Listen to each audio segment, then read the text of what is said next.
O'Reilly. You need parts? O'Reilly Auto Parts has parts. Need them fast? We've got fast. No matter what you need, we have thousands of professional parts people doing their part to make sure you have it. Product availability. Just one part that makes O'Reilly stand apart. The professional parts people. O'Reilly Auto Parts. There's nothing like snook hook sets at dawn or catching a tarpon in the moonlight. Find your next fishing trip made easy on fishingbooker.com and experience the magic of the Sunshine State or any other destination on your fishing bucket list. Book a blue water adventure in search of sailfish or go snapper fishing with the kids. With over 6,000 captains and trips to choose from, planning your next one just got a whole lot easier.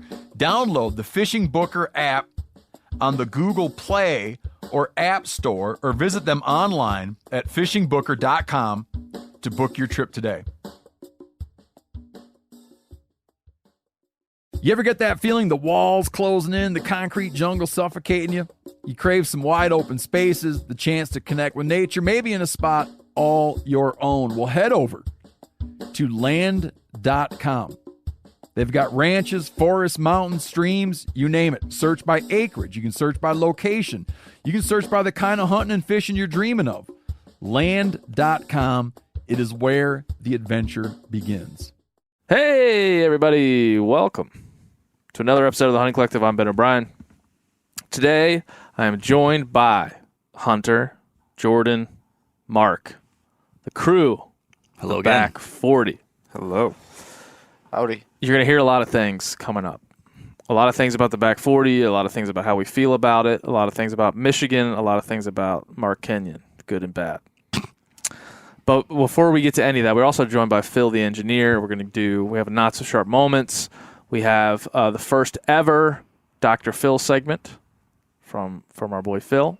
So look forward to that. I'm calling it Dr. Phil Medicine Woman, but nobody's going with me on that one. It's got a certain ring to it. We got that, and then we got Back 40 talk. So stick around to that. But before we get to that, we're going to talk about something very important, and that is a book called That Wild Country by my friend and colleague, Marcus Aurelius Kenyon, Esquire. Yes. Could you be an Esquire? Sure, why not? Yeah. So we're going to take some time before we get to the show to tell you about this book, because this book is about a lot of things now, but it's mostly about our public lands. Is that right, Mark? It is, and it's an interesting counterpoint to the rest of the conversation, which is about private lands. Yes. And which, interestingly, illustrates the two sides of my life. Yeah. My life, too. I think all hunters have this duplicity in their life. I definitely do.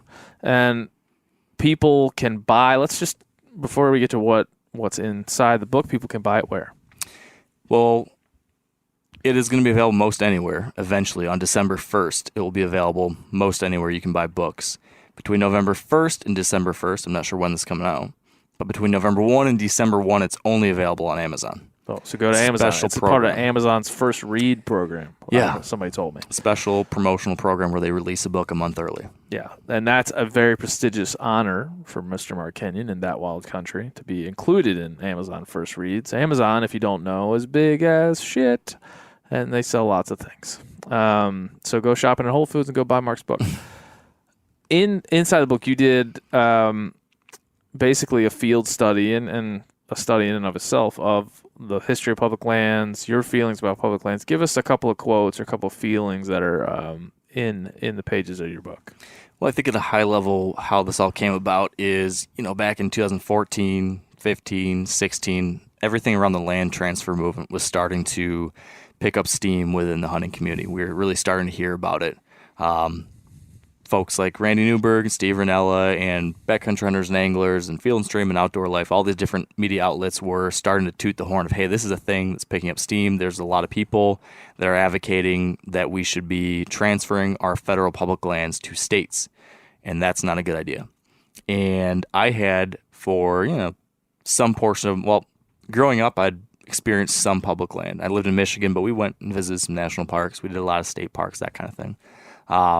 Once I graduated college, my wife and I started heading out west and spending a lot of time in these bigger, wilder western landscapes. And so had had developed a really strong affinity for these places, and eventually, with as my career started becoming more flexible, we started spending 2 to 4 months a year living out west, just exploring public lands. So at this point, I had a lot of love for these places, and as I started learning more about them being threatened, I realized I don't know how we got to this point. I don't know how we got to have all these locations, how we have 640 some million acres of public land, how we have Grand Teton National Park, how we have these national forests, how we have these places that have been so special and impactful on me. So somewhere along the way, I realized, is there something I can do? Is there some way I can try to help bring some attention to these places? Because around me in Michigan, all my friends and family had no idea there was this kind of thing going on. They had no idea that all of this public land was possibly threatened, or that we even had these places. A lot of my friends had no idea. They heard of Yosemite, they heard of Yellowstone, but it's different than when you live in Montana or when you live in Wyoming. It's just kind of a different world. I can attest to that. I've lived in Illinois and Montana and Texas and Maryland. Yeah, all of which are different. So basically, I came to the realization that there's a lot of folks in America that don't know this story. They don't even know it's available to them. So I thought maybe I can tell that story. So I decided to study the history of our public lands and study what's happening right now and what that might mean for the future, and tell that story through a series of my own adventures in these places.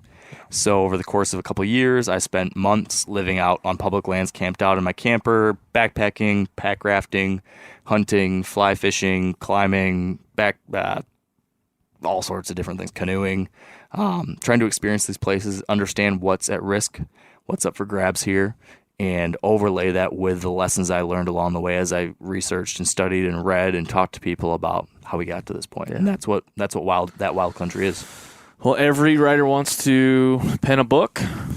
Every hunter wants to tell stories, and I love public lands, so I think this book is awesome. Now, there's a quote that you reference in there by a fellow named Wallace Stegner. Yes. I'll just read it. We simply need that wild country available to us, even if we never do more than drive to its edge and look in. For it can be a means of reassuring ourselves of our sanity as creatures, a part of the geography of hope. And if you want to read more just like that, those ideas, those ideologies, those philosophies, go to Amazon right now between now and December 1st, right, Mark?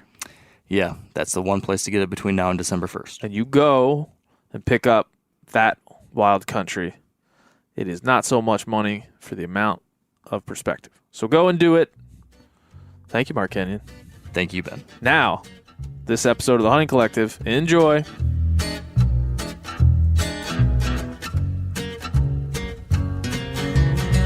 I guess I grew up on an older road. A pedal to the metal, always did what I was told. Until I found out that my brand new clothes came secondhand from the rich kids next door. When I grew up fast, I guess I grew up mean. There's 1,000 things inside my head I wish I ain't seen.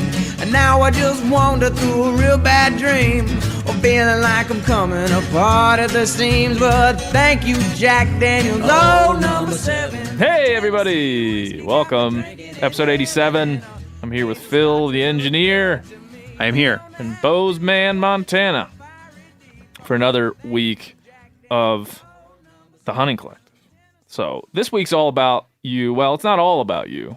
It's mostly about you. It's also about the Back 40, as you'll hear coming up in the interview segment of the show. We have a behind the scenes of the Back 40, which is our Whitetail property, which you should already know. If you don't know, go to the Meat Eater YouTube, check it out, the Back 40. But I just flew back from the Back 40, Phil, and I spent the whole flight back reading your emails. I was a bit backed up on the THC inbox, and so I spent a better part of about 3 hours, hopefully, answering most of your emails. And I created a folder in my email called Show Keepers, because I normally would just reply and then forget them, but there's so much good stuff happening in the THC inbox, I felt like I needed to highlight some of the best ones. So this little intro is going to be all about you, mostly about you. Are you referring to me or No, the listeners? you, the listener. Okay, got it. You, the collective listener out there, Got it. have done a fantastic job of emailing your thoughts, feelings, opinions, all very constructive, all very positive. And even when they're seemingly negative, you do a great job of keeping the perspective. So I just want to say thank you, because I did spend, like I said, quite a long time looking at emails. We got some segments to get to. We're going to get to those pretty quickly, and then we're going to get a pile of emails. But we got to get to a couple things. But first, the work sharp, not so sharp moment. Phil, play the jingle. Work sharp, not so sharp moments, sharp so you don't have to be. Okay, this one is quick and dirty. It comes to us from Seth Busby. Thank you, Seth. You have been selected. Ready for the story, Phil? Can't wait. About 3 years ago, when I still believed that you couldn't piss in the woods while deer hunting, I used an empty scent-away bottle that I had in my pack. Tracking? Got it so far. Naturally, the next year, I didn't remember that I used that specific bottle and sprayed myself with my year-old piss. You can smell it now. Can't you just picture Seth in the morning spraying? He probably woke up on the right side of the bed. He was going to have a great day. Just spraying piss all over himself. Year-old piss all over himself. I imagine that many deer hunters have done this. Maybe not many, a few. This could be You common. think so? Maybe not. How many people are pissing in their scent-away bottles? Maybe not. This is embarrassing. And to make it worse, that was the first time my wife went hunting with me. Oh, no. Y'all take care, Seth. There's a short but sweet. This is one I laughed. He didn't mention if they were still together. I laughed out loud. He said he didn't say ex-wife. Oh, okay. So we'll assume. That's a good point. So for all that was a brief one, but very impactful to me. So Seth, thank you for your not so sharp moment. Hopefully you got to wash those pissed-drenched hunting clothes. And for all your troubles, we're going to send you a work sharp field sharpener, and you're going to love it. Phil, play the jingle. Work sharp, not so sharp moments, sharp so you don't have to be. All right. Well, listen, I wanted that to be a brief, not so sharp moment because we have a rather long email about the not so sharp moments to read. Now, this is one of the best emails we've ever gotten.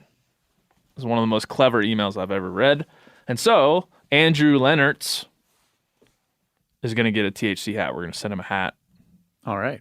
Phil and I will write a personal letter to you as well, thanking you for your contribution to the show. And Andrew said this. He said, "Good morning. This isn't an email with a not-so-sharp moment. I've had a few of them in my time, but not sure they are worthy of competing with some of the others. I felt obligated to write this email in regards to the jingle for the Work Sharp, Not So Sharp Moment segment of the show. The first time you guys played it, I thought to myself, well, isn't that a funny little song? Now, weeks have passed, I can't get it out of my head. I'm literally singing it as I type this email. So thank you for that. The jingle has done its job, and I'm now addicted to the words like the finest crack cocaine on the market. I believe by the end of the week, my children will also be addicted and will spread the virus that is this catchy tune to all their friends at school. Well done, Skimpy McWeekstash. I applaud you on this marvelous creation. I'm a new subscriber to the show, and I'm disappointed I didn't find it sooner. Headed to rehab soon, Andrew." Thanks, Phil. Hey, you're welcome. My pleasure. Thanks, Phil. You're ruining lives. Yeah, well, I mean, You're a scourge upon the land. you should have known that this would have happened eventually. Yeah, I should have known that you would be wrecking the brains of our loyal and new listeners like Andrew. So what do you have to say for yourself? Not a whole lot. I mean, I'm glad that the jingle seems to be effective in some way. Yeah. And yeah, hopefully I can we can see what other things I can bring to the table. Maybe I'll do a jingle for your segment coming up. Okay. Can you teach me how to play the piano? Sure. If someone else teaches me first. Oh, okay. Yeah. That'll be it might take a while, but I could do like a Dr. Phil Medicine Woman theme song. Okay. It's gonna be great. But I thought, Andrew, man, well done. Well done in many ways. You made me laugh. And so you get a hat. And that's the threshold for getting a hat around here. Just write a fun email. Fun email, make me laugh. I forwarded that around the office because it made me laugh. Now, Phil, your mustache is gone. Yeah, sorry to break it to the listeners. It is no more. I shaved it off first thing in the morning after Halloween. What? Well, listen, I told you that I wasn't a big fan of it. Listen, it didn't look great. Okay, thank you for this. Skimpy McWeekstash, you burned brightly. You were a shining star. Goodbye, Skimpy. It seemed to me that you lived your life like a candle in the wind. Skimpy, why? Mango. Okay, yeah, it's gone, and I feel great. Honestly, I'm sorry. It was a blonde angel sent from heaven. Yeah, and now it's returned. Returned home, homecoming. Anyway, yeah, I don't miss it. Does your wife miss it? Not at all. No, my son noticed that I shaved it. He said, "Dad, did you shave your mustache off?" I said, "Yes." He said, "Yay." So I think the only people who wanted it around were you and several listeners, and that's about it. And I'm not gonna cater to you. I'd like to have a brief eulogy for Skimpy McWeekstash. Skimpy, Skimpy, you were here for a very short time. When I first met you, I thought you had no chance of climbing into my heart and taking a piece of it, but over time, you grew on me and on Phil. Hey. and you were able to make a mark on us all with your blonde, shadowy figure and your gentle but firm presence. Thank you, Skimpy. Rest in peace. 2019. Wow, that was great timing. Yeah. No, I didn't plan that time. Thanks, Skimpy. McWeekstash. We didn't have people write in. We had some people write in that Gary should have won. I have a little regret that we didn't name Skimpy Gary.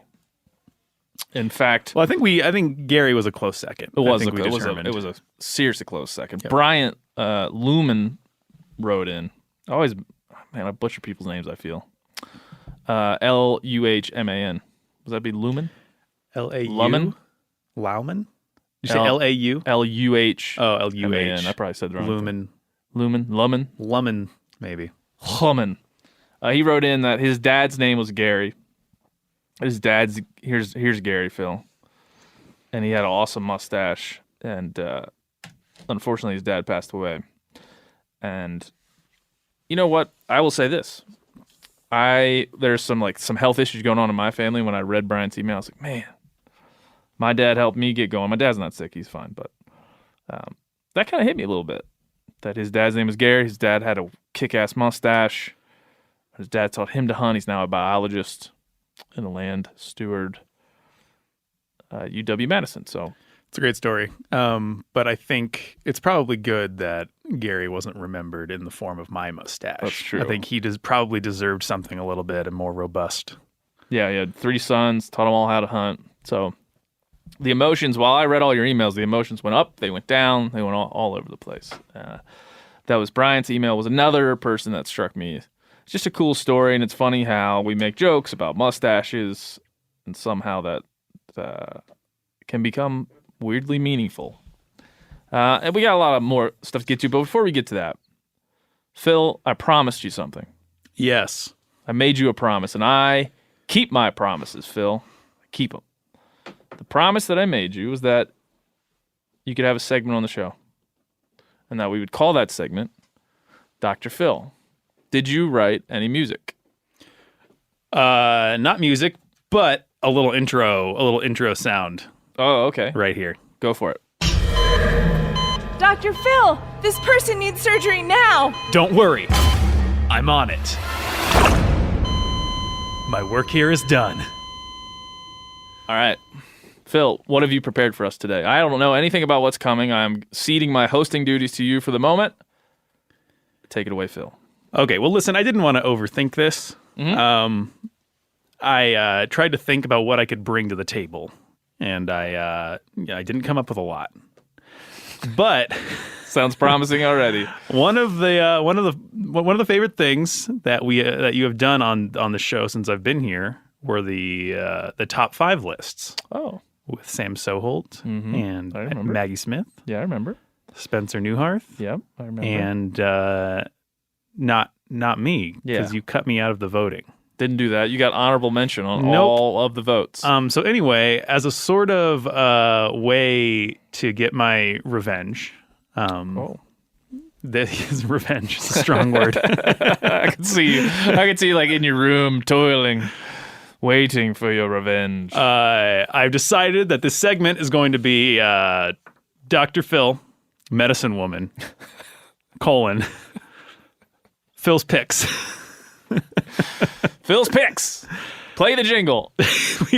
we already did. It was a sound effect. Oh, okay. Don't we have jingles for everything now? Well, it's going to be a sort of jingle. Okay, but perfect. there might be some ominous drones in the background. Phil's picks. Phil's picks. Phil makes picks so you don't have really to. fun. Yep. So I decided that anytime, listen, this might be the only time we do this segment because you'll decide it was a horrible idea. You're on thin ice. I'm on thin ice. But if this will become a recurring thing, every segment will just be me. Maybe it'll be putting things in. Listen, I love lists. Listicles. They're useless. They are. Usually not full of any good information. They're not enlightening in any way. It's just a way for you to get mad at somebody else's opinion. Upset about someone else's opinion on the internet. Top 5 things that I ranked that I don't know about. So anyway, I'm excited though. Okay, so I figured for this first Phil's Picks list, Phil's ranking Picks. order, I've decided to come out hot. Oh, gosh. I'm coming in hot. I'm coming in with I ranked the current 10 films in the Star Wars universe. And as we know, no one has an opinion about Star Wars on the internet. In fact, most people write it. I had at least 3 emails or 4 emails of people that were hoping that you would do this with your segment. Not Star Wars, but Marvel. What's the MCU called? Oh, the MCU? Yeah, Medical Center Unit. What is it? Close. Marvel Cinematic Universe. That's right. MCU was thrown out there a lot. Yeah. When people were suggesting what you might do with this. Oh no, I don't care about the MCU as much as I do about Star Wars. Hit them hard. Okay, coming in. Number 10. We're gonna start from the bottom. This includes the all the films, the canon films in the Skywalker saga. There's 10 of them? There's 10. Is there 10 total? There's 10 total, and then this Christmas, number 11, Rise of Skywalker, the final film. Because here's the thing: That can't be the final. It'll be final film until like 15 years from now. the final film of the Skywalker saga, man. Oh. Because there are currently 8 of like the main movies, and there's 2 anthology movies: Solo, a Star Wars story, Solid. and Rogue One, a Star Wars story. Here's where I watch these things on a plane, and then I fall asleep halfway through them. Then you're gonna love this. Number 10. I had a tough time picking between 2 films: Attack of the Clones or The Phantom Menace. Those are episodes 2 and 1, respectively. Yeah, those were the second time they started coming out with them, right? Yes, Phantom Menace came out in 1999. I remember thinking, how has all this time passed? And it looks like, because that was a prequel, right? The prequel. I remember thinking, how is this a prequel, but the spaceships look more advanced? Well, the Republic fell, Ben. That's what these films are about. Continue. So, number 10, Attack of the Clones. Many consider this the worst of the Star Wars films, as do I. It's Hayden. It got a lot of flack for the performance of Anakin Skywalker by Hayden Christensen, who does a little bit better in Revenge of the Sith, but he comes in strong. Comes in like a little whiny brat right out of the gate. You hate him. But I brought up some dialogue from this movie that I would like to read. You're reading dialogue? This music doesn't fit the dialogue that I'm going to read. So it was panned a lot for also it's horrible representation of the love story between Anakin and Padme, and featuring some dialogue such as this. Anakin, from the moment I met you all those years ago, not a day has gone by when I haven't thought of you. Yes. And now that I'm with you again, I'm in agony. The closer I get to you, the worse it gets. The thought of not being with you, I can't breathe. I'm haunted by the kiss that you should never have given me. What is he? My heart is beating, hoping that kiss will not become a scar. You are in my very soul, tormenting me. What can I do? I will do anything you ask. If you are suffering as much as I am, please tell me. Anyway, horrible. Number 9. The Phantom Menace, Episode 1. It features 2 pretty great sequences, the pod race and the final lightsaber duel with Darth Maul and Obi-Wan and Qui-Gon. Other than that, it's pretty stilted and boring and has to do about taxes. Oh boy, Star Wars taxes. A long time ago in a galaxy far, far away. Taxes. There are tax issues, tariffs. Not exciting. And George Lucas says these films are for kids.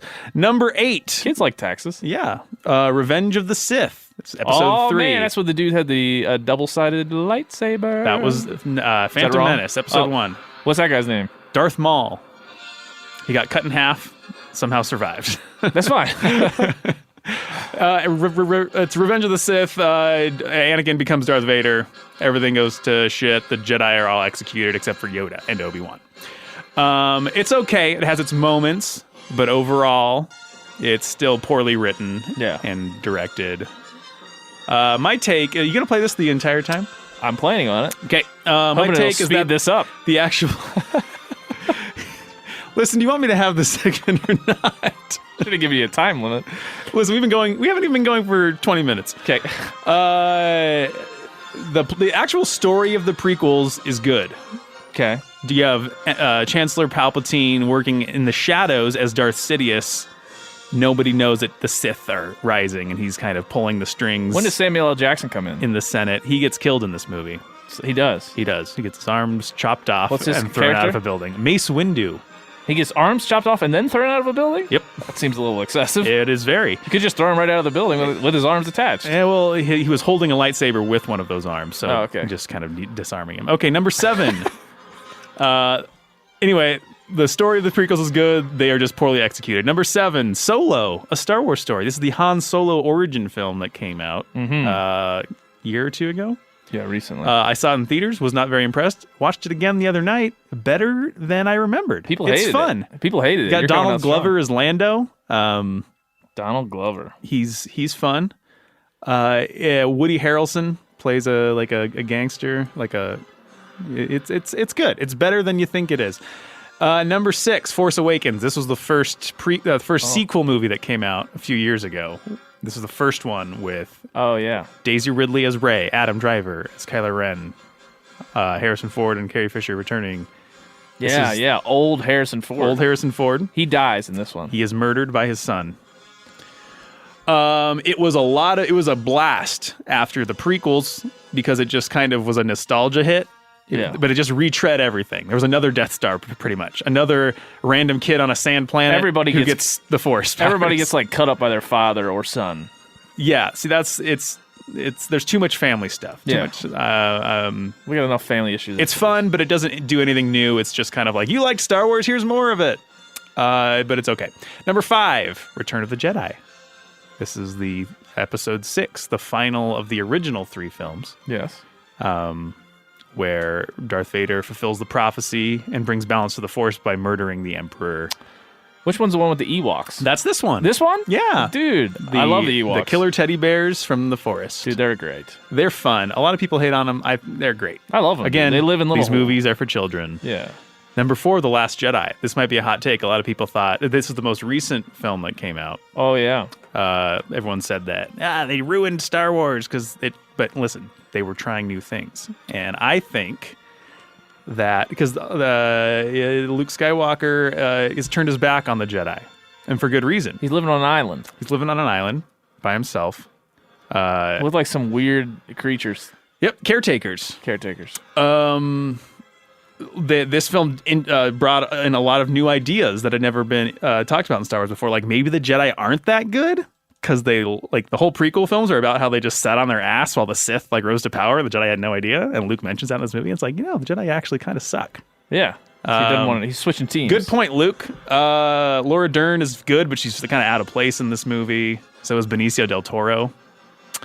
See, you don't even remember this, do you? What's he do?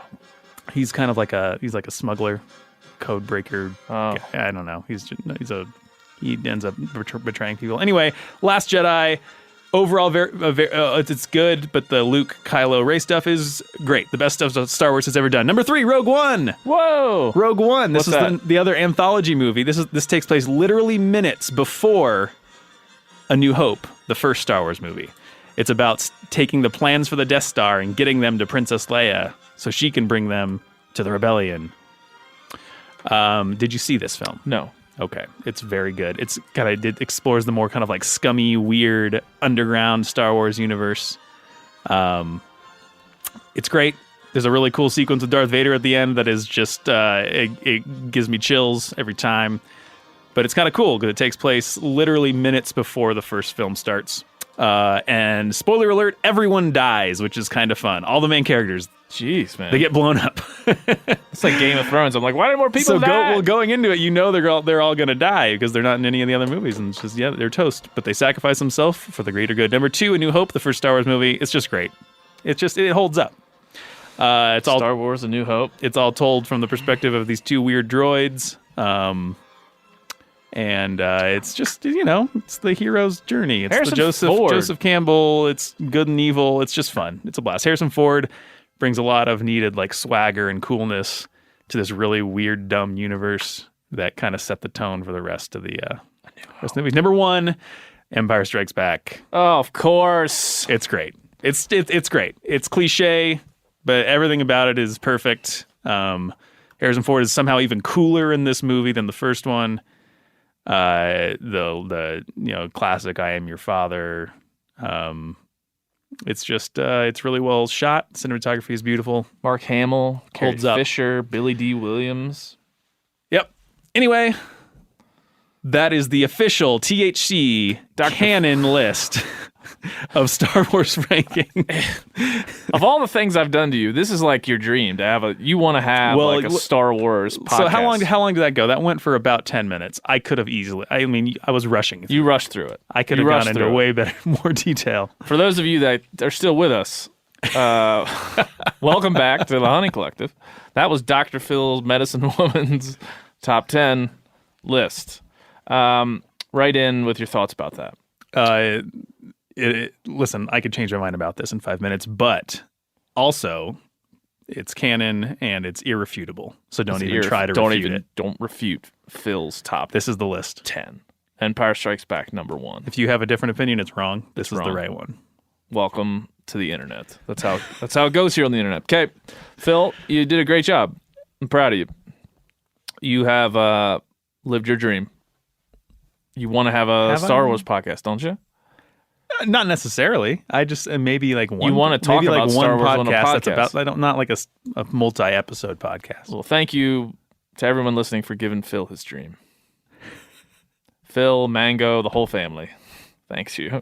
You seem defeated. You seem deflated right now. You seem like you regret every decision that led to this moment. No, I don't. Mm-mm. That was not believable. That's like every time you're like, yeah, I love this be on this show. All right. Moving on. That was great. Thanks, Phil. That was one of the best times ever. You're welcome. I'm sure everyone is still on board. Yes, thanks. Okay. So we're gonna move on. Do you have any Britain like sound effects? Like maybe a song that speaks to the United Kingdom? Sure. What's the one they play when the Queen walks in a room? Yeah, play that one. Play that now. We're going to do a little international portion of the show, and then we're going to get to our talk with Mark Kenyon on the back 40, about the back 40. Before we do that, we got a couple really good emails from people living over yonder. The first one is entitled, How Lucky You Are. And this one struck me. It's a long one, so I won't read it all, but this guy's name's John. He lives in the UK, and he's got some perspective for us. I'm from the UK, and over here, our model of hunting is extremely different. We have no public lands. We are able to hunt. We are not able to hunt with a bow at all.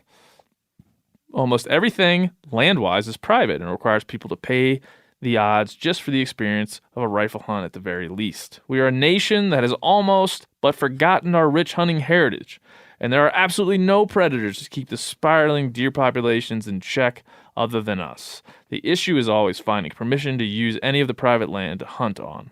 It's ridiculously difficult. Our country is currently looking at banning all trophy imports, and this could spill over into importing harvested meat, making international trips where hunting is supported almost worthless too. I personally don't condone hunting animals for sport. I yearn to hunt for me, for food, and to provide my family. And due to misinformation and the rise of social media outrage, small pockets of people are controlling how hunters are perceived in the media and viewed by those who maybe have no opinion. Fox hunting is flashpoint for our anti-hunters, but this year our government, in a knee-jerk reaction to a very, very few local folks, have even stopped the hunting of wood pigeons and corvids for a time, two birds that decimate crops and lambs.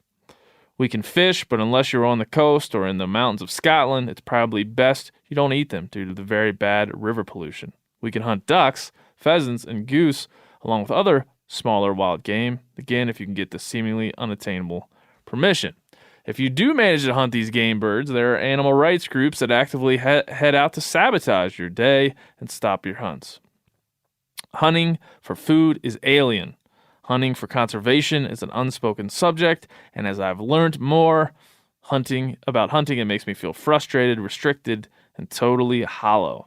We are pretty much a nation of supermarket users. Our children have no idea where their food comes from, and what small amount of hunting culture we have is severely under threat, and regardless of what type of hunting you partake in, you are demonized. Regardless of any hunting issues you may come to face in the U.S., please always remember how lucky you are in that you have a system that supports you.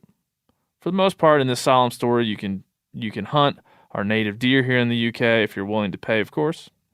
Some places are more reasonable price-wise, so it's possible to fill the freezer. So it's not all doom and gloom. Kindest regards, John. That's a lot of doom and gloom, though. A little bit. I will say. I just felt in reading that, we feel as though we had a podcast recently. A lot of people wrote in about Clay Newcomb's feeling that we shouldn't give an inch, right? We shouldn't give anything up to this shifting culture. We should hold the ground. What was his term? Guard the gate. Guard the gate. We should guard the gate. Now, if you want to find a good argument for guarding the gate, this would be one of them. Now, there's a lot of different things happening within the culture of Britain, the UK, Scotland, the British Isles in total. But this just tells you there's one guy over there who's feeling real depressed about it, Phil. Real depressed about it. So, good perspective for all of us who enjoy our hunting heritage here in the United States. Oh, America. Now, moving on to Scotland. Back in episode What the Hell Ever number, maybe 85 was Whiskey and Ethics? Or 84. 84 was Whiskey and Ethics. Doesn't really matter. Yeah. Back in episode 84, we'll call it, we did a Whiskey and Ethics on the Grip and Grin. And in that, we talked about a young lady who went to Scotland, shot some animals, and stirred up an outrage. Ian Henderson wrote in from over there. He's a Scot living in the U.S., and he wanted to help paint the picture of why Scotland hated this young lady and why the backlash occurred. He said, I feel that Steve, talking about Steve Ranella, totally missed the cultural points related to why the lady who shot the goat got such a backlash in Scotland. It's not just because she was wearing a tweed suit. Scots love fairness and hard work, They hate elitists. If someone spends a bunch of money to pay someone to do their dirty work, if they don't need to work hard and they somehow look clean when everyone else is dirty and wet, they're going to be labeled as a twat, a tube, a wanker, a ball bag, or some other creative insult. I can think of one that I thought you were filling in that gap. No, I was not. No. Oh, okay. No. I'm still reading from. Got it. Just reading from it. He said, "Let me paint a picture of the American equivalent scenario and see how you might feel. Chester Framingham III is a wealthy stockbroker from New York City. He flies to a high fence operation in Texas and goes hunting. This particular high fence operation is small, a couple hundred acres at most. It has a lot of easements across it, so the animals are highly habituated to people. He chooses Texas because it's quaint and authentic. He has paid $100,000 for this hunt and lets everyone know about it.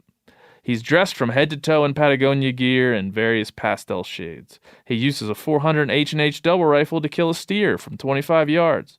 Chester poses for his photos. Chester likes to kill stuff for fun. And they don't have cows in New York City.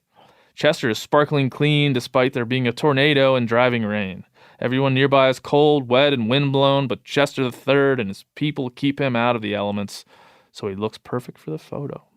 He leaves the cow to the ranch owner to clean up. It won't fit in his private jet, and New York won't allow the meat to be imported anyway. Nothing illegal or necessarily unethical about Chester's hunt. The cow was soon to be slaughtered anyway and died extremely quickly. But everything about that seems out of place, elitist, and frankly, you're thinking Chester Framingham III is a prick. Am I right?" This is still reading the email, just checking in on that. Hunting is already a highly elite activity in the United Kingdom due to the nature of private property and game laws. On top of that, right to roam and the small size of the property, combined with almost zero hunter pressure, means wild isn't what you think it is an American. All that baggage and context was piled onto the grip and grin controversy. It was about a rich foreign asshole abusing the privilege, wasting meat, and killing for fun. It was little to do with hunting. Whether the meat was ultimately wasted doesn't matter. It was clear she wasn't eating it at all. She was killing more than she needed. If she was a local lass in a wool sweater, grimly cutting the throat of a lamb for Sunday lunch with no joy or fanfare, then no controversy would have been had. Also, it's pronounced Isla. The S and the Y in Isla are silent. Cheers, Ian. I like that little jab at the end. Now, if you want to go back and listen to our group conversation, we did talk about the young lady that went over to Scotland and created this by killing a goat on the island that obviously riles people up. And so when I read that first, it's extremely well written. So thank you for that, Ian. I will remember our new friend Chester Framingham III as long as I might live. So it's good to have some real perspective, well-written perspective from the folks over there. So thanks to our international contingent. Phil, play the music, the UK music. I like how you bookend every thing we do. There's got to do it at the beginning and the end. That's it. That's my new strategy. It seems to be working. People are into it. Maybe. O'Reilly Auto Parts are in the business of keeping your car on the road. O'Reilly Auto Parts offer friendly, helpful service and the parts knowledge you need for all your maintenance and repairs. If you're confused about what part you need, like what wipers are going to be the best, what replacement headlights are going to be the best, go into O'Reilly and talk to the people that work there because they're great and they're super friendly and they'll get you squared away where you walk out knowing you got the right thing. They've got thousands of parts and accessories in stock, either in-store or online, so you never have to worry if you're in a jam. Do you need your windshield wipers replaced? You need a brake light fixed? You need some quick service? They'll help you find the right part or point you to the nearest local repair shop for help.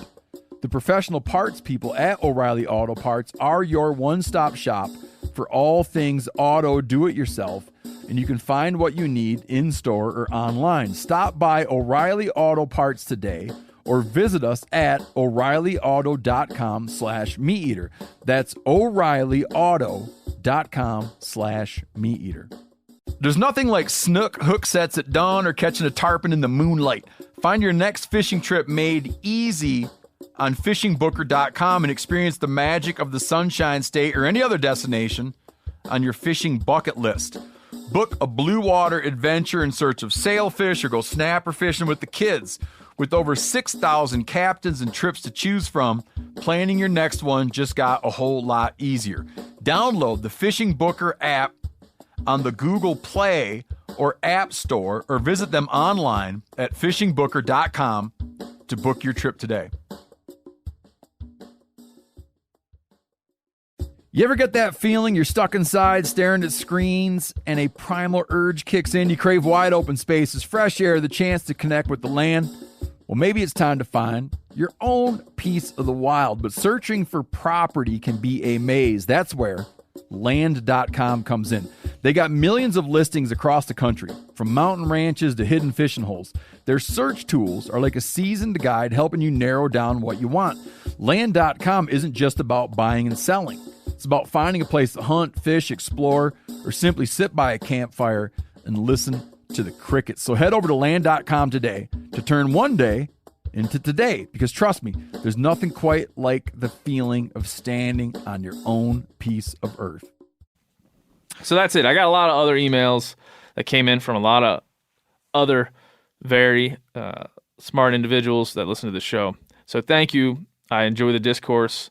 I enjoy reading what you have to say. It's a big part of why I do this, even though the social media contingent can sometimes be a little bit, how we say, dickish. The emails that come in to thc@themeateater.com are always enlightening and always well-crafted, so thank you so much for that. It makes this a lot easier, makes it worth it. And so we'll keep reading those, keep sending them, thc@themeateater.com, thc@themeateater.com. Feeling good, Phil? Feeling great. Let's see. One more thing before we go to the back 40. Speaking of social media dickishness, I feel I need to address something quickly, and we'll do it quickly. There's a lot of people saying out there on the internet, I've read a few people saying, and then I've had a couple people mention this to me, that it has been posited that I am, one guy wrote, swinging on the nuts of Steven Rinella. Swinging on the nuts of Steven Rinella. Well, that sounds fun. Riding the coattails? That also sounds fun. What other things do people say? Whatever. We got it. Yeah. We got it. Drafting Steve Rinella. A lot of people saying that. I feel like that's a little bit, that's a kind of a pot shot bullshit way of high school insults. I get it. That's what the internet's all about. I'm with you. But here's what I'll say to you. I joined a company run by Steven Rinella, moved my family to Bozeman, Montana to follow his ideas and his company. And so absolutely I'm riding his coattails. That there's no doubt about that. Like, that's part of this company. We wanted to come together under his leadership and under the idea that Meat Eater could be more than just Steve and would be more than just Steve. So for those of you that are leveling that criticism, I hear you and you're wrong. Well, actually, I hear you, and you're right. You're right, but for the wrong reasons. You're right, but for the wrong reasons. I absolutely am riding his coattails, and I was very clear about that in the beginning. And so I will be clear again that I absolutely am looking forward to continually riding the coattails of what he created with our company, making it better, expanding it, and expanding the ideas and what we stand for. So I'll just address that there in case you were wondering. In case you were leveling those high school bully type bullshit insults, you can keep doing it, but just know that I agree with you. And so take that for what it is.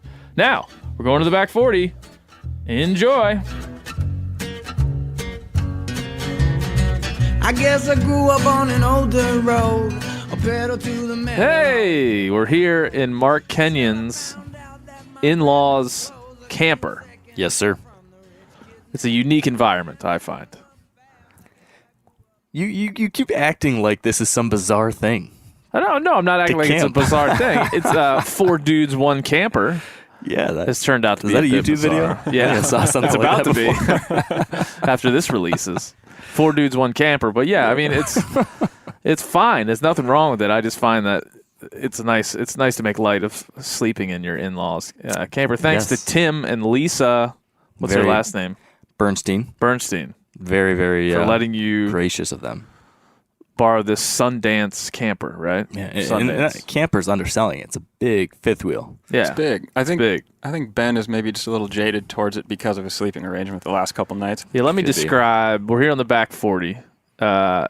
If you watch the show or listen to this podcast, you may hear the sounds of cars driving by. It's very annoying to me. There's a road right where we sleep in the back 40, and this is like a rural. There's like 4 houses on this whole road, and it's like the Beltway out there. People tear through it. What's going on, Mark? I don't understand it. You don't I have understand? no answer. All right. But people definitely use it a lot more than you'd expect. Yeah. So if you're watching the show and you hear wow, that's what's going down. If you hear it here too, but the back 40 provides. It provides. Sure shit does. Yeah, it sure shit does. Tim and Lisa gave you this fifth wheel camper, and it has, you give me a tour of it, but it has a bedroom, which has like a king bed. Not right? a king bed. Is that a Tempur-Pedic It's like mattress? it's a full-size bed. A full-size bed. Same size as your air mattress. Is it We'll get to that. It's It's definitely not Tempur-Pedic. It's not a Tempur-Pedic, No. but it's very comfortable. It's got a quilt on it. It's got a quilt. And then you sleep there. It's kind of like the master suite. It is the master suite. And attached to that is the bathroom, Yes, which tends to get, when you turn the furnace on, gets hot. it does. It's like a hot where box. The hot, Yes. the hot air pipes in there real Have you strong. ever pooped in just a hot room? this You're everything missing about out it. if you haven't. You just need to have it. And then when you're done pooping, what do you do, Mark? What's the process? Well, because we're out here and it's very cold, we can't have the plumbing working in a camper like this right now. So we have to flush the toilet with a jug of antifreeze. So we've just got a black tank on the camper that's full of our stuff and antifreeze to keep it from freezing up. Nice. You've not lived until you've woken up in the morning to the smell of human feces and antifreeze just heated up like a hot pocket. Yes, the sweet, sweet smell of November. So, but we're here also with Hunter, who just woke up from a nap. Hey, Hunter. Hey, how's it going? Just woke up. Sleep creases still fresh on his face. Very fresh. Making lots of moaning noises. And then we have Jordan. Hello. They're both with Captured Creative, the creative element behind the back 40. Yes, sir. All the wonderful filming, the wonderful editing, the music, the tension, the resolution, the conflict, all of that. It's all these guys. It's all Jordan and Hunter. And Taylor, who's not here. And Taylor. Yeah. Shout out to Taylor, who's back probably right now just in a dark room with headphones on listening to Mark Kenyon. Slowly crying himself to sleep. not Mark again. So anyway, continue. There's a nice little kitchenette here. A little stove, a microwave, a fridge, and a freezer, all very nicely adorned. There's a little table. We're sitting at a little table where Jordan would sleep. The table turns into a bed. A very short bed. It's the shortest bed I've ever seen. Can't stretch out. The bed is about 4.5 feet long. Very compact. At its longest. Very compact. How have you been doing that? Do you sleep diagonally or do you curl? No, well, yeah, diagonally, but I end up curling because. How tall are you? 5'10". Okay, so it's not It's perfectly sized for you. Yeah, It's I'm not, about who would 6 inches sleep too in this? short. Like a child. Anyway, that's where Jordan sleeps. And then if you go over to the other side of the fifth wheel, there's a nice, looks like, a couch that turns into a blow-up bed. Yep. That's Blow-up where couch. Hunter was just sleeping. He's woken up, still a bit groggy.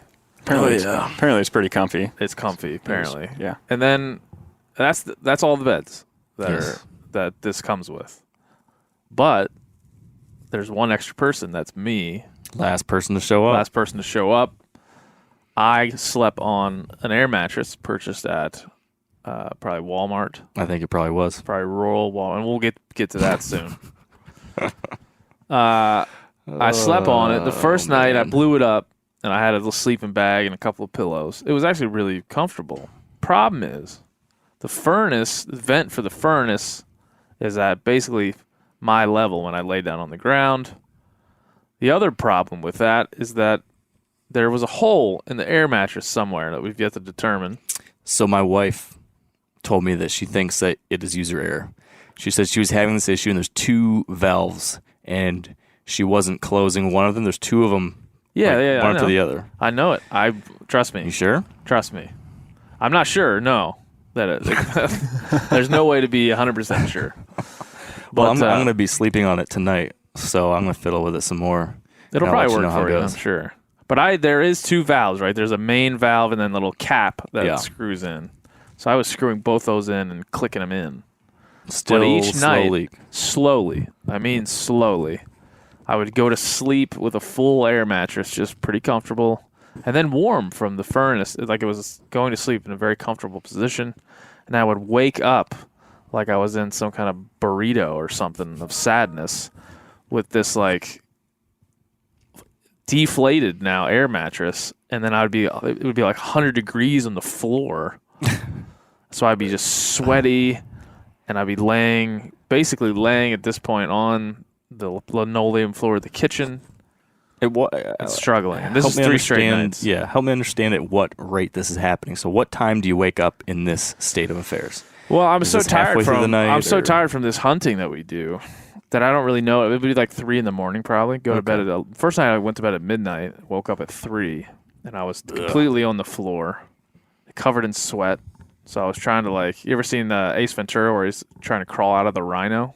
That's kind of what I was like. Yeah, that's what I was like. Jordan knows what I'm talking about. I know exactly what you're talking about. It was like that. And then the second morning was basically the same. I had confidence every time, it must be user error. If I just fiddle with this valve, if I just turn this valve with all my might, and I talk to it, and I tell it to not let any air out, it'll be fine. Each night, though. I think Each night it the got best me. part was it didn't deflate completely. There was No. a depression where you were, so it Yeah. was just enough to make you struggle to get outside Yeah. of either side. It was like the That worst was hammock the whole ever. thing It there. was like the saddest hammock ever. As poor. Are you doing all right, Hunter? You awake yet? Yeah, I'm getting You there. getting there? Yeah, he's feeling it. That gets me to so. Somehow I'm up and chipper, and I'm having back problems probably for the rest of my life. You need But, coffee. I do need coffee, but I don't drink it. Never had it. I don't even care. I'm just going to keep on Keep on. pushing it, though. All right. Well, the point of this podcast was not to make fun or point fingers at any kind of air mattress or camper, but we're going to go back in time and tell the whole story of a property called the Back 40. And as an aside, you can hear the furnace is turned on in the fifth wheel. You can imagine hopefully you can hear that. Yeah, I hope that's audible. That's air that would have been blowing on me each night and sweating me out of my sleeping bag. Good thing it was a 15-degree bag, and it wasn't like a negative degree bag. Well, the first night we didn't run the furnace, and that 15-degree bag or 0-degree bag would have come in handy because it was pretty cold. Yeah. Hunter forgot to bring a sleeping bag, so he just tried to find every blanket he could find and curled up into a ball and hibernated underneath it as best he could. Yeah. I mean, we're 4 men who have not showered in some time. We've very little sleep. Yeah, we've been eating all kinds of just terrible foods. It's the tough rut. out here. It's the rut. It's the rut. It's tough out here at the Back 40. It's no joke. Back 40 is a mean mother, as you would say. As I said one Yes. time. So we got to go back and tell the whole story of the Back 40, because if you don't know what the Back 40 is, you're missing out. So stop now. You're not allowed to go any further in this podcast until you stop. You go to the Meat Eater YouTube and you watch all the episodes. It's going to be 3 episodes, I believe. 4 episodes will be up and live by the time this goes live. So there's 4 episodes for your viewing pleasure that feature Mark Kenyon, Steve Ranelli, Giannis Patelis, myself, and a fellow named Luke McCulley in the latest episode over there at the Media YouTube's edited and filmed by Capture Creative, who we're joined by. Yes. And here we all are. Here we all are. And so you go over there and you watch it. Briefly, Mark, describe the Back 40 project as it stands right now.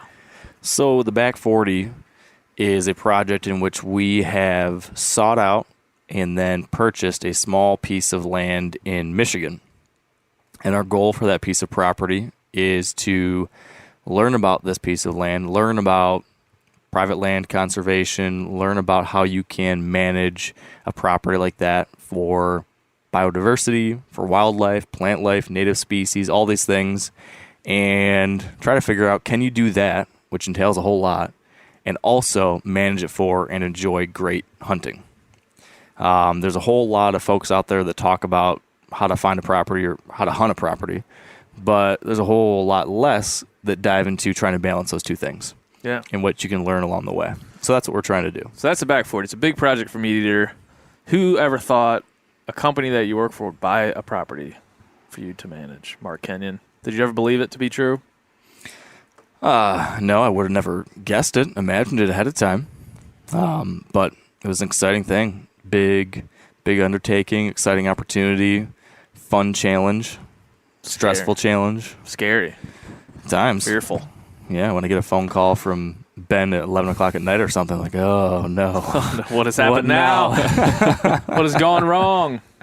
So attached to the Back 40 is a contest that you've probably heard about here on the show sometimes, and that is a contest where you can go right now to themeateater.com/back40 and enter to win a hunt with Steven Ranella. You'll know that guy. And then also Mark here on the Back 40 next November. Yeah. So if you already stopped and you went and you watched all 4 of those episodes, stop again and go to themeateater.com, find that enter to win page, fill out all the details, and enter to win. I will pause to make sure you've done it. And you don't just win the hunt. We're also gearing you up, right? Yeah, we're going to gear you up. We're going to give you stuff, but it's not about stuff. It's about experiences. We're not about commercialism here at Meat Eater. Meat Eater Whiskey. I knew something like that was coming. The Meat Eater Whiskey. We actually have some Meat Eater Whiskey over there. We should get it out. Sitting in the corner. Go get some, Hunter. Maybe that'll stretch your bones out. Take your headphones off. Don't fall over. They don't work anyway. They do work. These ones you can't hear yourself, but we can hear you. Oh, nice. All right, we got some Meat Eater Whiskey here. We'll break that out while we're filming. Do you want to get a glass or something? Yeah, we should get glass. We're just pass the bottle around. It's like, Or do that. This is a fine bourbon whiskey. We can't drink it out of the bottle. Yeah, shot glass. That'd be nice. I'll tell you what we're celebrating when Hunter gets the glasses over here. We're celebrating the end of an episode, but also the end of the life of the Wide 8. The Wide 8. Goodbye, Wide 8. We're going to get to that later. This is like a non-linear podcast where we You love jump those all kinds of around stories. time. I love non-linear stories, as Mark can tell you. But anyway, the Back 40, when do we first convince the powers that be at Meat Eater that this was a good idea? Well, I was starting to pitch it internally to folks last November, 1 year ago. I was pitching it to some folks, and there was some interest in it. And then by December, we were talking to more people. And by January, it was kind of like, okay, this is something we think we should do. And I think by February, I was on the search, trying to find a piece of ground. Yeah. And that actually, I feel, how long was it? 2 months that you were looking for the for thing? 2 months, give or take. 3 of them? Somewhere. Yeah, just 3. Okay. I'll take a drink out of the bottle. All right, we got shots. All right. Just 3 of us. Okay. Cheers. Cheers with the. Cheers with your thing. Got it. Cheers, boys. We're taking a shot of Meat Eater Whiskey here live on the show. Here we go. I haven't tried this yet. Pungent aroma.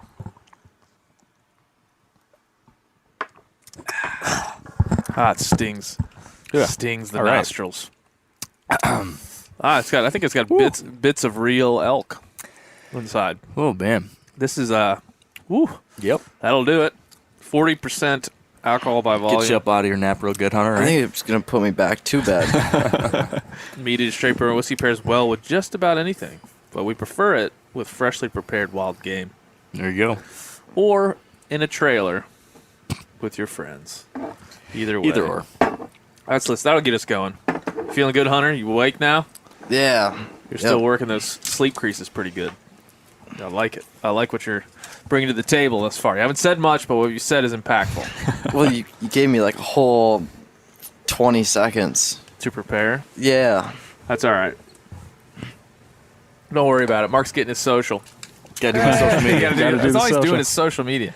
Anyway, back to the story of the Back 40. Mark had this idea that we would buy a property, right? So we did buy a property, which I was always shocked at because I've been in the industry a while, and I've always thought every place I've been, I've made a suggestion like, hey, how about we buy a hunting property?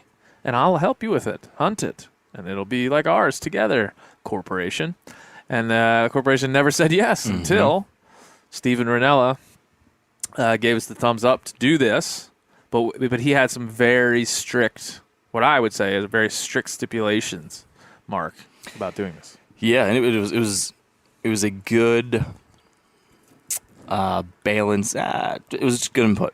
It was good input to help make sure that we were looking at this thing from the big picture, which was make sure this isn't just about big bucks and deer hunting.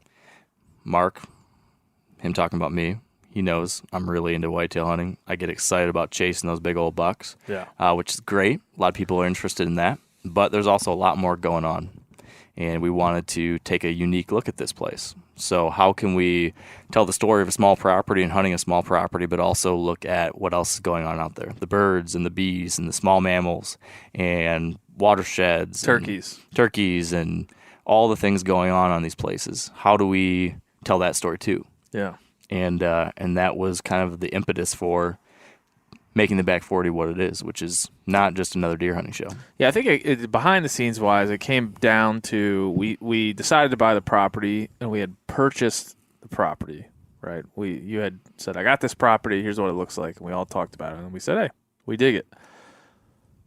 But I want to say that Steve talked to his brother Matt Ranella about the idea, and it was like, we're going to buy this property. We're going to hunt it for whitetails. We're going to film and make content, and then we're going to give the property away. We're going to give a hunt away, but also at the very end of the whole thing, give away the property to some lucky meat eater fan, audience member, whatever. We're going to give it away to something. Like the idea was we're just going to give it away, right? We hadn't decided on, and still really haven't decided on what exactly we're going to do, but we know we're going to do it this year and next year and give it away. That's the plan as it stands right now. You can't hold us to that because we might change tomorrow, but that's what we had talked about. And Matt Ranella came back and said, well, listen, don't be everyone else. Be Meat Eater, and talk to Steve about it. And Steve came back and they had hatched some ideas about it. And I remember thinking how challenging it would be to both film a show around a concept of deer hunting, but also a concept of like the greater ecosystem that it's a part of. And then that marries up into the private lands portion of the conversation, and on we go. I remember thinking, oh my God, that's going to be tough, to put together. And it turns out I was right. Yeah. It is tough to put together. And that's where I think Capture Creative comes in. We, to take you a little bit further behind the scenes, we don't like to talk about this kind of stuff, but it is part of the story. We bought the property in what month? Closed at the very end of April. Right. So Mark and I's conversation, I'm, helping lead the project. Mark is, of course, the center point of it. We're like, yeah, let's get started. Start filming. We're just going to go. Yeah. Let's go. Let's go. We got to do stuff. We've run out of time. If and we then want to get like, anything done, we have to start now. Wait. We don't have any money for this. No budget, no plan, nothing, no content plan, no business plan, nobody to document it. So we were like ready to go. It turns out we were way off because it took us a while to get things lined up. It did. And the biggest thing was just getting everybody aligned on what we had to do, what we wanted to do, what we felt like was necessary, right? So once we all got aligned, it had to be about biodiversity. It had to be about everything, not just bucks. Then we set about like making a plan to make the content, right? And so that's where we hatched the idea of seasonal episodes, which you've watched. Hopefully you've watched 4. If you haven't, stop now. Welcome back. You've now watched 4 episodes of the Back 40. That's what we had planned to do. How about that mower? Yeah. Mark. It's a good mower. We'll get to that, Mark. We'll get to that. We got a long way to go. I just know that's top of mind after they just watched those 4 episodes. Yeah, so. You've now watched all 4 episodes. Yeah, wait, we'll wait. Go back and watch them again. Wait. Okay, welcome back for the second time. You've now watched about an hour of Mark Kenyon just fucking floundering about the Back 40, doing everything. But then, so we had those challenges. We had to have meetings and talk. It's a big project for a company like ours. Mm-hmm. So, in an effort to just kind of give you guys behind the scenes of how this content comes to be, we had a lot of stress. Like Mark and I had a lot of conversations about like, what is going on? We're never going to do this. We bought this property and it is sitting. It's sitting and it's useless until we can actually make moves on it. Yeah, it is not as if we just bought a place and then just start doing other things, and then someone's going to follow you around and record everything, and then it just magically happens. There's a whole lot of planning and writing and thinking and debating and changing. And how many PowerPoint presentations did we make, Marcus? Bunch of PowerPoints, 10,000 Word documents. I can't tell you how many times I've written outlines plans. And episodes and many plans, so many treatments, so many everything. But we want to do this right. We want to do this the meat eater way, and that's where we are. But there was Mark and I spent a lot of time on the phone in July going like, what? We've got nothing done. It's 2.5 months after we bought the property, and we have done all of nothing. Not for lack of trying. No. Certainly trying, but just all these logistical things. Oh, yeah. I mean, we finally marshaled the resources, which is a big undertaking, and we finally got a plan for what we wanted to do, and then we called Jordan and Taylor at Capture Creative, and they said, oh, my God, what are you talking about? That is a terrible idea. No one will ever be able to do that. Word for word. Word for word. Word for word. But we eventually convinced them that our insanity was worth their work. Which couldn't have done it without them to this point or at any point. And it was like the end of July, early August by the time end of July we had figured all of it out and got everything aligned. And by that time, anybody who manages their properties for any part of wildlife, let alone deer, knows that August is the time where you're normally just making your little refinements, final making stuff, your little changes. Maybe a hinge cut this. Maybe a little late season. We'll put some buck forage oats right there. Yeah, you do your fall food plots if you're into that kind of thing. That's August. Yeah, checking trail cameras. For us, and then we were like, oh crap, what can we do between now and the beginning of deer season, which is 2 months away, to get things where they need to be? And that's where Jordan came in. And Jordan, you can just tell us very quickly what you thought about this whole idea when we first ran it by you. Yeah, that was. Be honest. It was a lot. I mean, we come from like a whitetail hunting background, both Taylor and I. So it was a super relatable project for us. But also, I mean, we were a 2-man team at that point, and usually our fall is pretty solidified by end of spring, like May. We're pretty much like, we've got a lot to do this fall. Luckily, last spring we reached out to Hunter, just trying to kind of branching out. If we would have needed help, or just kind of growing what we were doing, and kind of let it rest. We kind of kept in contact with him for a little bit there, and then all of a sudden the middle of July got there, and we're like, yep, Hunter, we're going to need you a whole bunch in the next few months. What are you doing for say the rest of the year? Yes. What, you busy? Yep. Yeah. And Hunter, what did you think when you first heard about this idea that is the back 40? I mean, seemed like a lot to do in a short amount of time, but... Right. I'm filling up the shot glasses again. I mean... Right, Mark? Oh, man. Sounded like a great idea from the get-go. You were totally into it. Oh, yeah. You're like, I'm a 23-year-old man. I think he was 22 at the time. You were 22 at the time. You're like, I don't have any... He spent his birthday in the trailer. There's a little piece of plastic. Yeah, the other day was your birthday in the trailer. We did have like some. Oh my gosh! I got him caramel ganache brownies. Oh, those things were like, it was the most insulting thing about them was that it was like this giant chunk of chocolate with more chocolate spread atop of it, and then just as an insult to everyone, they had taken chunks of brownie and sprinkled on top of the brownie that had icing on top of the brownie. It was just it was very insulting to me. Like, yes, I'm going to eat this, but I'm going to enjoy it. And I might, it's going to be hard to breathe for about 2 hours after. Welcome to the Midwest. I got a lot of comments. We're going to get to the days in. We're going to get a lot of stuff here briefly in this tale. But so we signed on Capture Creative in the linear timeline of the back 40. And Mark knows I don't like linear timelines. It's not a good way to tell a story. I'm waiting for you to keep I love the show somewhere This else. Is Us. I don't know if anybody out there listens to This Is Us. I love it. It's great. I cry. When you first brought that up to me, like, what if we did this like This Is Us? I had to go watch some of that shit. Like, this is what you watch, man. It's so good, man. I'll be in there just watching This Is Us. Crying My with your wife wife. and I would be like, oh my gosh. This is so touching. Kevin. A fire! No! Yeah, don't give anything away. Don't give anything away. Okay, we're going to take a quick break. You guys go watch all 3 seasons of This Is Us coming back. All right, welcome back. You've now watched about 17 hours of This Is Us. How about that mower? Yeah, how about that's a non-linear way to go about it. Anyway, we greenlit this thing in August with the idea that we would have about 8 or 9 episodes of the show.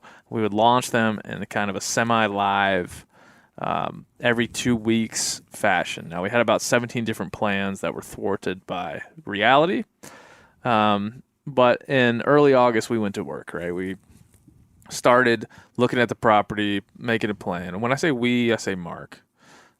So, like, describe the first time where we let you loose on the property, what you were thinking, Mark. Well, when I first got let loose on the property was after we closed. Well, even before we closed on it, because I found it. Do you want to hear the story of how I found it, or just skip right to we bought it and what did I think once we were out? Oh, non-linear. We go back in time. That's perfect. This Is Us would definitely do this. I will try to make it clip notes. Go back in time. Searched and searched, visited, I think, 12 different properties. I visited in person, spent a lot of time looking online at all these different properties, and I had a certain set of criteria that are harder to come by than I realized. I always assumed that, someday when you have the resources, you can get your dream farm. It'll be awesome. And so I thought, okay, we have the ability to get a farm. Now just pick it. There'll be all sorts of great options. But that was not the case. Had several properties got sold underneath us, had several that, it was like weird backup offers and et cetera, et cetera. Long story short, ended up stumbling on this one when driving to another property. I drove by and saw the sign in front of it and thought, it looks good from the road. Pulled up Onyx, looked at the map and said, that's what I've been looking for. What did the sign say? Free 64 acres? No deer. No, yeah. I wish it was upfront advertising like that. But I looked at the map and said, that's what I've been looking for. And found the agent and got permission to go walk it. And 64 acres, rolling hills. There's about 6 fields. 6 old fields. 6 old fields. Most of it is like remnant, like really just brushy cover, like goldenrod and mare's tail and things like that. There's a swamp in the center that Mark affectionately calls the sanctuary. There's more rolling hills than I expect there to be, and there's a ridge in the far southeast corner of the property that really we think hold deer. That is called the honey hole. So there's a lot about this property to like, especially in the spot where it is in Michigan. It's close to your place. It's close to really the origins of Meat Eater and our company. Yeah. So there's a lot of reasons why you would want to buy a property like this. And I will say, what inspired me about this piece of ground is it's just unassuming. It's in a world where everybody on TV has to kill some giant buck and every property has to be pristine and thought through. This is a chance for people to see the guts of a thing, like what it takes to build something from. It's not nothing, but it's really close to nothing. Yeah, this is very much the everyman's property. It's small, it's raw, doesn't have a whole bunch of special stuff on it yet. It just had the potential, I thought, and it was in a good area from my research. It's not in the middle of nowhere. There's development around it. There's towns around it. There's encroaching, industrial parks and all that kind of thing going on. Big road, like a super highway. Big roads. So me and Doug were talking, like, what we have here is kind of like the potential. Doug Duran, yeah. It's sort of this on potential. episode 5. You'll see that coming up soon. Exactly right. This kind of little oasis that we could protect in some way and nurture in some way, a little conservation oasis of sorts, tucked in the middle of a whole lot of other stuff. So yeah, it was when I first got to walk out there and see it on, first when I looked before we purchased it and after purchasing it, it was just excitement, anticipation. I had very high expectations though. In Michigan, it's very different expectations than you would have in, say, Iowa or Kansas, these renowned deer hunting places. But for Michigan, from everything I know, and I've spent a lot of time hunting a lot of places around here, talking to a lot of people, this is in one of the better areas for hunting in the state. And it had the pieces, it had the swamp, it's got good neighbors, so I was like, this is going to be awesome. Yeah. I was pretty excited. Yeah, I was too. You live pretty close to where we sit right now. This is your country, man. Like, you know this place. This is your game, right? This is what you've kind of developed for your livelihood and your lifestyle and the way that you live and what you dedicate yourself to. So this is your thing, but for me, it was a chance to tell a story, right? To tell a story not only about this property, but about every small property like this one. Not only about land, but private land, and how much private land there is, how much that private land means to conservation, how private land is important, if not more important than public lands, and how those two things can work together to do what we need them to do for wildlife. And I know we've talked about this a bunch, but that's just a big part of the storyline. So when we were first starting all this, we're like, we got this raw farm. We know we want to give it away. We know we want to bring people in to hunt and tell the story of this place as we work on it. We know we want captured to be a big part of that and help push that forward. And that gets us to August when we're like, okay, well, what are we going to do now? Mm-hmm. We want to, it's an, like, for those of you who don't know, most hunting TV that you watch, even hunting stuff on the internet, most of it that's well produced or produced at all, at any level, is shot the year prior to the air, right? So it's, the idea is we'll shoot it this fall, we'll air it next fall on the Outdoor Channel or Sportsman's Channel, or even stuff you see on the internet that's not vlog style format like those of Hushin and other folks like that. The production is not so ambitious to say, like, we're going to do it this year. Most of these things are done many months prior to when they air, so there's lots of time to put them together. We decided that we wanted to try to meet the standard of what Steve had done and what Meat had done in some way, while also delivering the content the same year that it happened. Yeah. So tracking this thing, not live, not really semi-live, but within the context of the season in which it was happening. But you can follow it pretty damn close to live, because we're not telling the story just with the YouTube series. That's right. It's also being told on the Wired Hunt podcast pretty much weekly. It's on my social media accounts very much weekly, almost daily since August. So for those that have expressed interest and want to follow along with what's going on, you can see what's happening right now, and then you get to hear about it a week later on the podcast, and then you get to watch it 2 or 3 weeks later. So you really have a pretty cool way to experience this in different mediums. And I think that's been fun for me to be able to share it in those different ways. And hopefully for the audience, it's been fun to engage with it in those ways. So the times I've been here a couple of times now, I've had fun when I'm here too. And we'll get to that. But we should get to the first shoot when we had Jordan and Hunter come out here. They were looking for hotels. They were like, where's a place? We were in an undisclosed location in Michigan. It's a pretty rural environment. Yeah, rural Michigan. Rural Michigan. There's some towns around. Small stuff. Small towns. But there's just there's not the Hilton anywhere near. No. Here. There's no Marriotts. There's no Hiltons. Marriotts. But what there is, what happens to be here, is the Days Inn. And if you've ever stayed at a Days Inn, it's a lovely place. They're usually, They're at nice. least for me, they're okay. I've pulled up a commercial about the Days Inn. So I'm just going to play that for everybody. You can hear that. Look up. Oh, Look down. yeah. Say hi. Who knows what we might see? You don't know. Oh, they got a pool. Oh, it's a child. Travel the world. We could, yeah. Look at things in a new light. Have family dinners wherever we like. Delicious. Wake up, sleepyhead. Okay. Tomorrow's looking bright. It is. Seize the days. Seize the days. Seize the days. I'm sold. I would love to stay at a place like That this. sounds lovely. It's lovely. It's they got pools, happy children. That one child looked like he didn't have a pink eye in either of his eyes. He looked now. Jordan and Hunter decided, listen, no. there's only in the proximity of the Days Inn and the days prior to there being a camper here.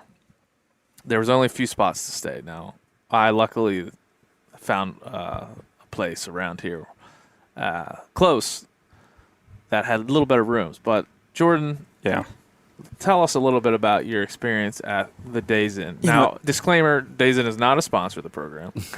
I don't think they will be after we talk about this It's either. going to be tough to get them after this. It's going to be tough, admittedly. It's going to be difficult to reel them in, but we may be able to save it. But just, Jordan, tell us, Yeah. give I us think, a brief description of the you know, Days Inn. and like marketing and, you know, that sort of industry and what they do, and all these companies that have people that do that. I think I take issue with that ad that you just played, because there's not too much that happened to be true with our experience at this facility. Yeah, and you were just trying to get a place that was relatively inexpensive, close to the back 40, comfortable, had a bed in it. You could sprawl out your camera gear because you guys we're doing shoots that last 5-6 days, and there's multiple of them. So you're going to be here 40, 50 days throughout the fall. You'd like a nice place. Clean up at the end of the day. Clean up, take a shower. You don't need much. Yeah. You guys are pretty simple. Expectations are low. We're not fancy people. You don't need a maitre d' or a valet or anything like that. You just need a bed, a shower,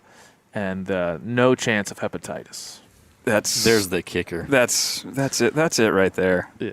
Because upon sliding the card, that side note had to be like remagnetized every day because it quit working. Okay. You were welcome to the Days In. It didn't take long for their impact to take hold. Days In, back 40 adjacent, we'll call it.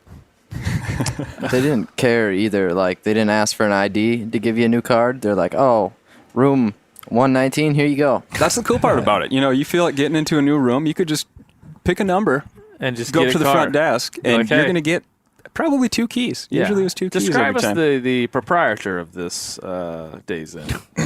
She's a nice lady. Nice lady. Maybe, I'd call her rough around the edges. Probably caring. Carrying? Caring. Carrying. Oh, I thought about carrying a child or a gun. No. I mean, well, She could have been carrying a child.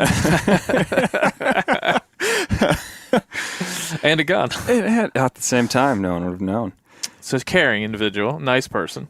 Yeah. I mean, Her name is Kay. her name was Kay. Is Kay. Poor lady.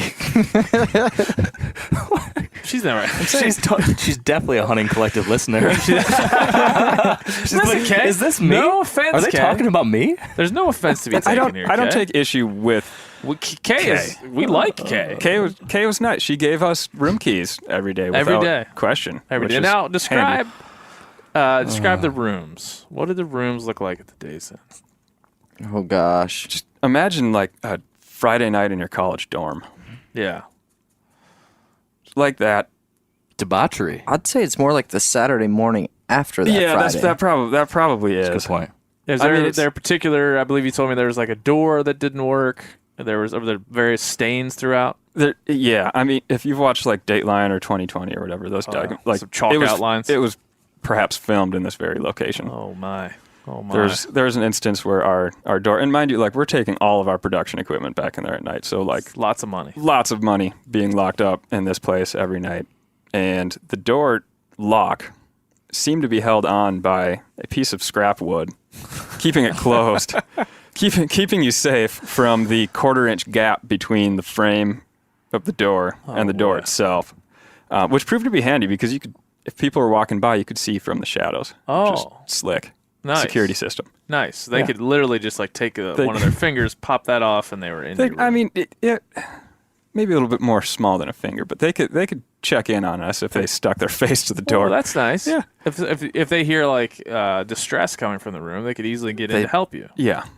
I think that's what happened in the past. It was kicked in at one time. Yeah, the odds of that door being kicked in is 100%. Did you bring a black light? No. Good. You don't want that. No, I just. no. You don't want that. You just. Nope. Yep. Ignorance is bliss. Yep. Did you sleep in the bed or in a sleeping bag on top of the sheets? No, we committed. We committed to the sheets. Woo! Yeah. Do you get rid of you know the top comforter? Oh, that's gone. Okay. That's on the floor. I follow that Not a same chance. program. Yeah. Did you check for bed bugs under the mattress? I did give it a once. Actually, yeah. So there was a time there was some mysterious hair within Oh, gosh. within the sheets. I bit the bullet on that one.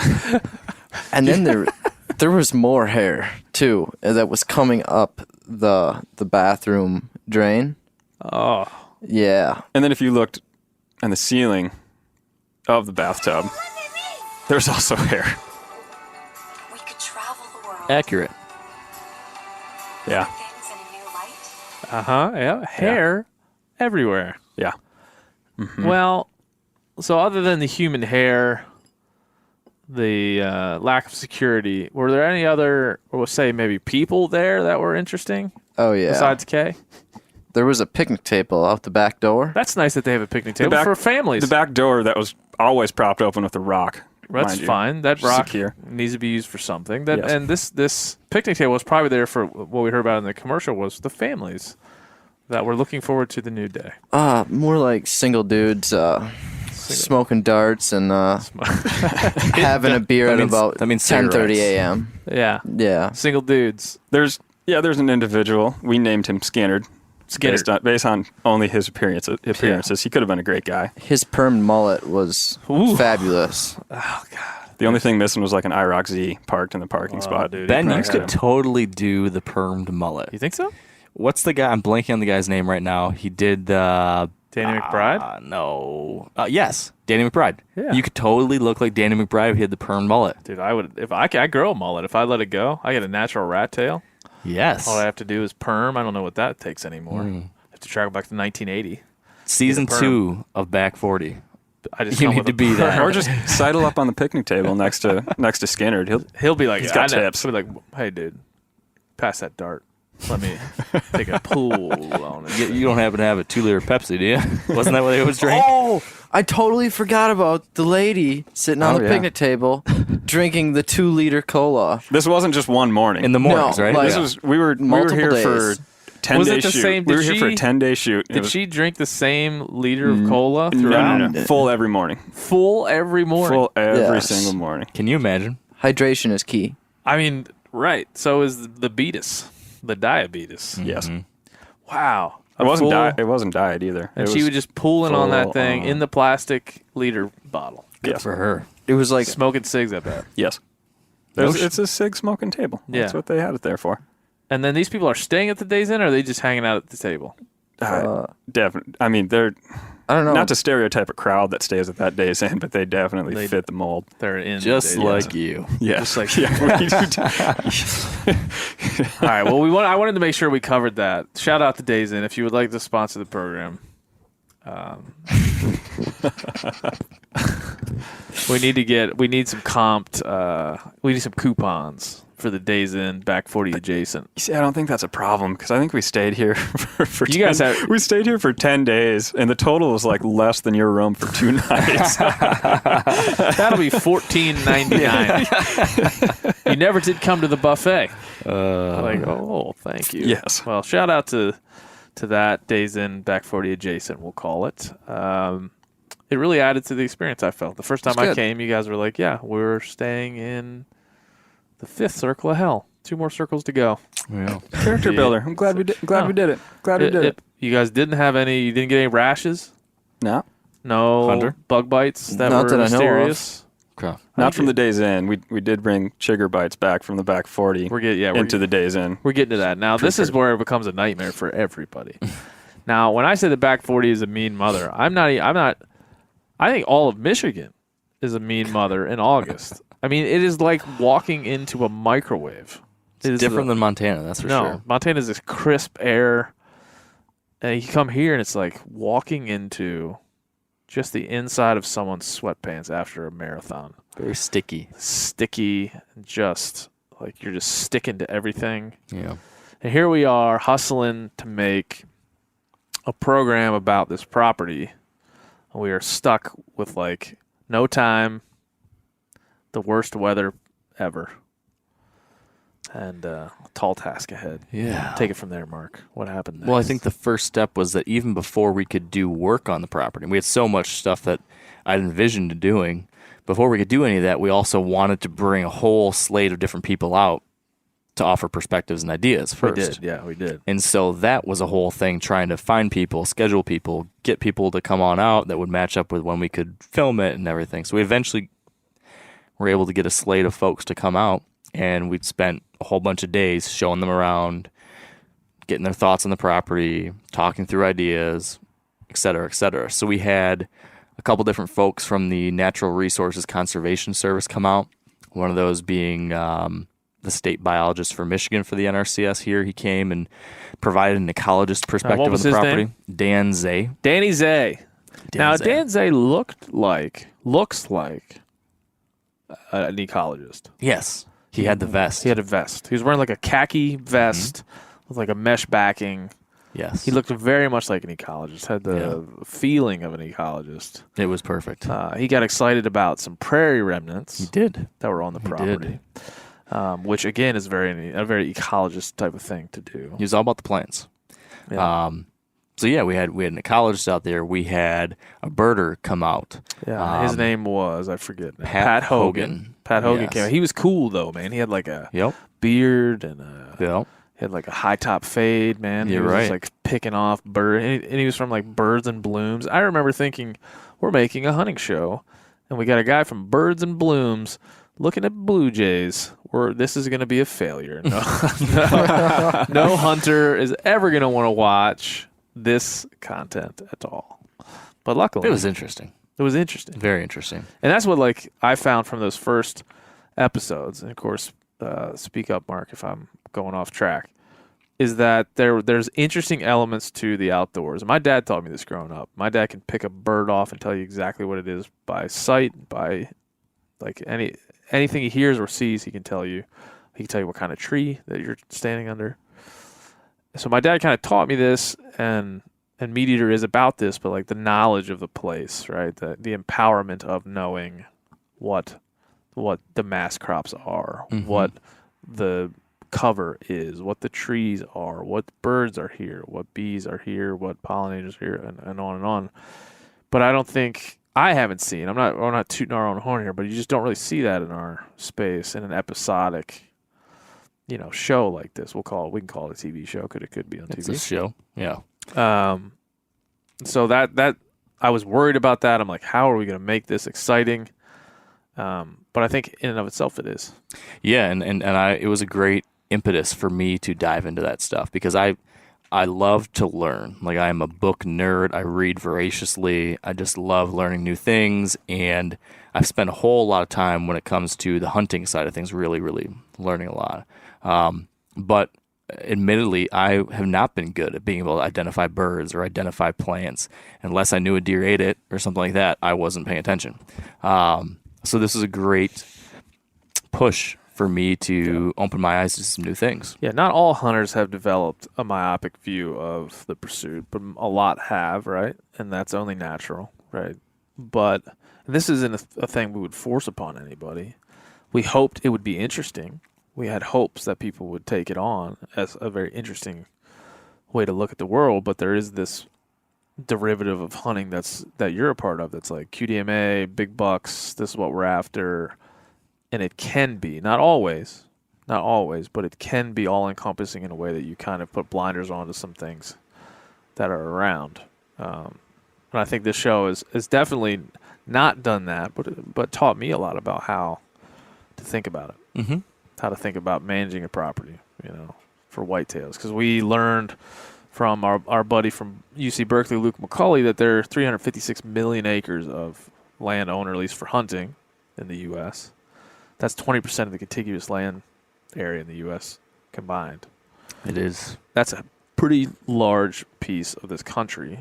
It's all kind of being managed for hunting, which has a certain set of values, a certain set of principles, conservation being one of them, obviously. But what's often missing from that is biodiversity as a key component of it, at least outwardly so. Yeah. O'Reilly Auto Parts are in the business of keeping your car on the road. O'Reilly Auto Parts offer friendly, helpful service and the parts knowledge you need for all your maintenance and repairs. If you're confused about what part you need, like what wipers are going to be the best, what replacement headlights are going to be the best, go into O'Reilly and talk to the people that work there because they're great and they're super friendly and they'll get you squared away where you walk out knowing you got the right thing. They've got thousands of parts and accessories in stock, either in-store or online, so you never have to worry if you're in a jam. Do you need your windshield wipers replaced? You need a brake light fixed? You need some quick service? They'll help you find the right part or point you to the nearest local repair shop for help. The professional parts people at O'Reilly Auto Parts are your one-stop shop for all things auto do-it-yourself, and you can find what you need in-store or online. Stop by O'Reilly Auto Parts today or visit us at O'ReillyAuto.com/MeatEater. That's O'ReillyAuto.com/MeatEater. There's nothing like snook hook sets at dawn or catching a tarpon in the moonlight.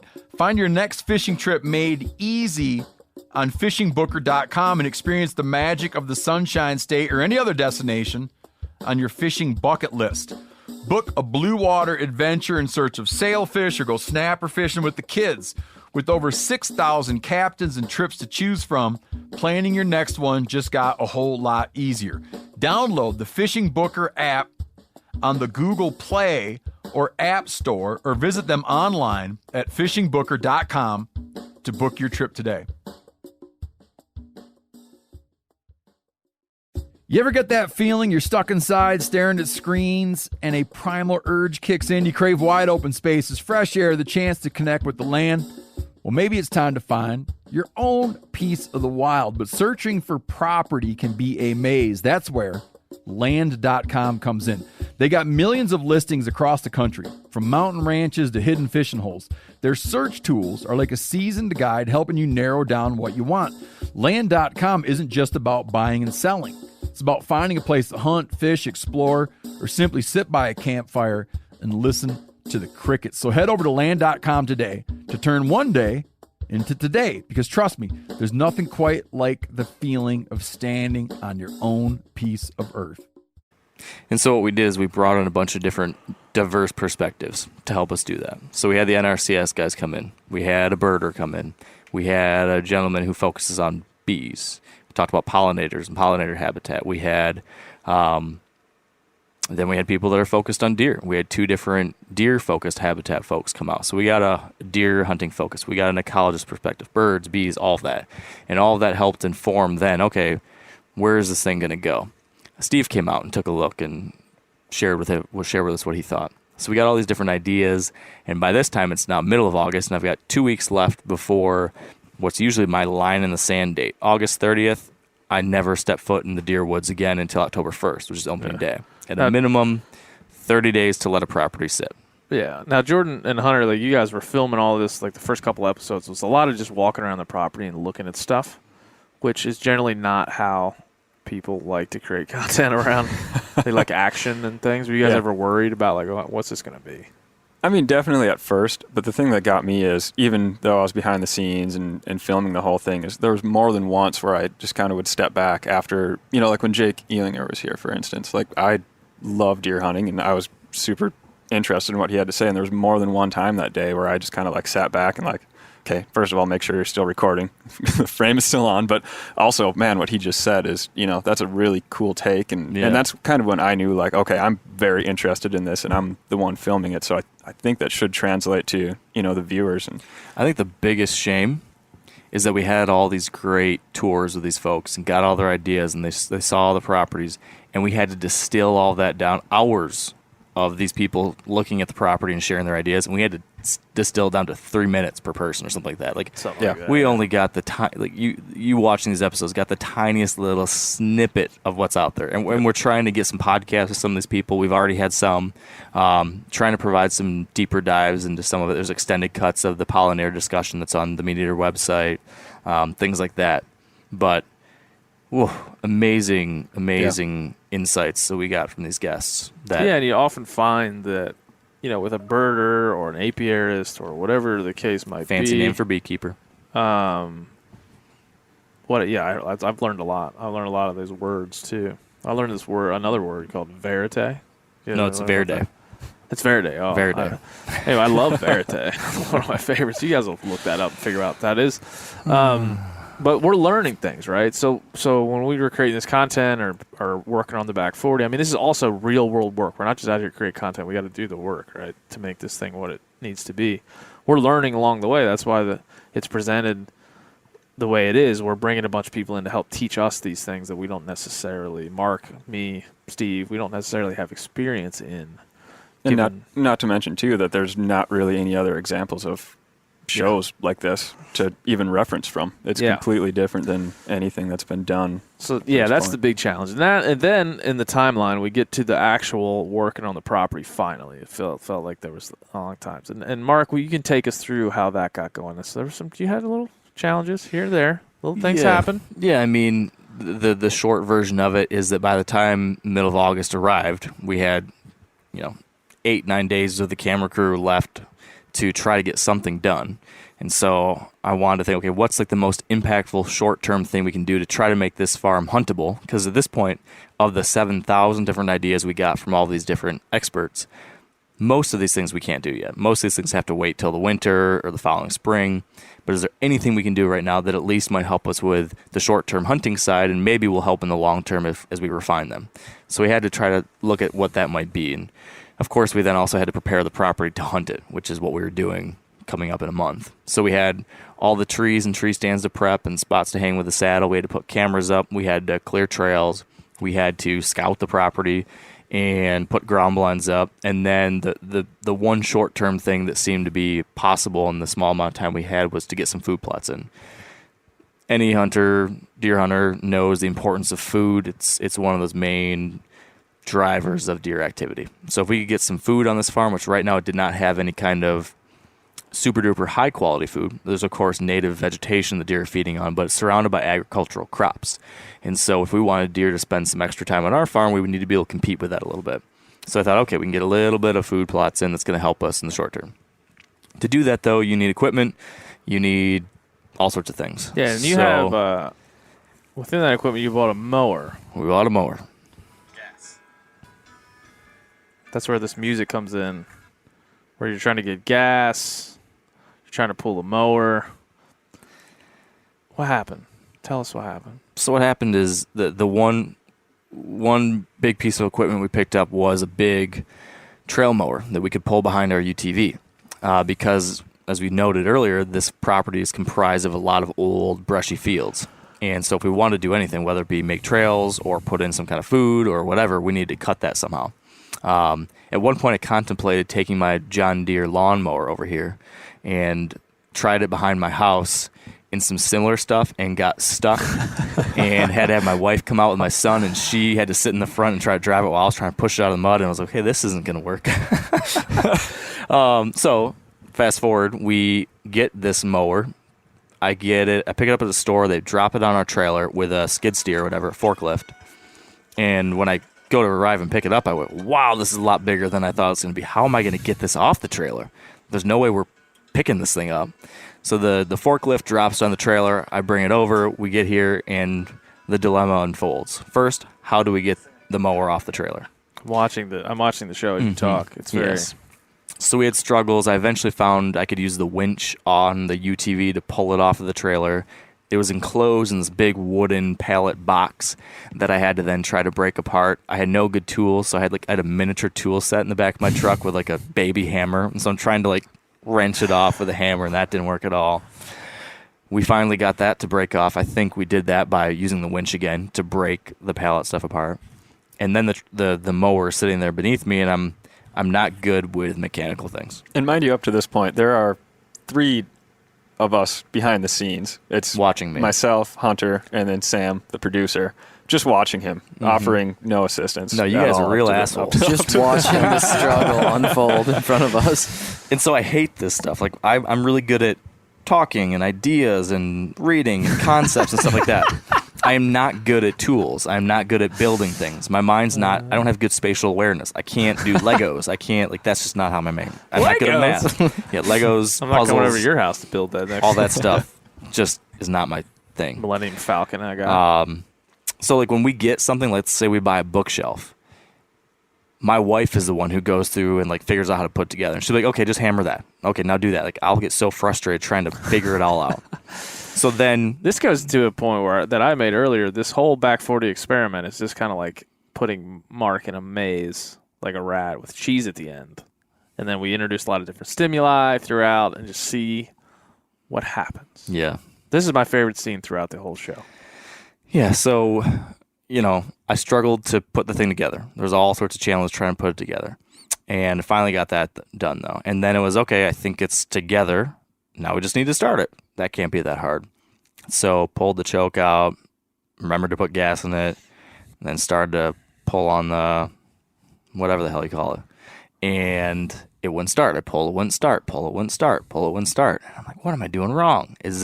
Choke's good.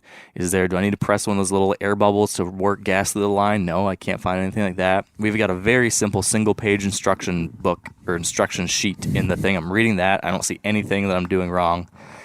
Fast forward over the course of, I don't know what it was, an hour, 2 hours, we could not get the mower to start. Do you remember this sound? That would be the pole count.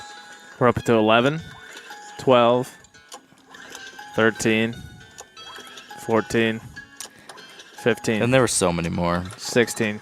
Yeah, that's 17. I really admire 18, 19, 20. That's one of probably about a half dozen clips like that. How many times did you flood it? Like what? No, it was nothing like that.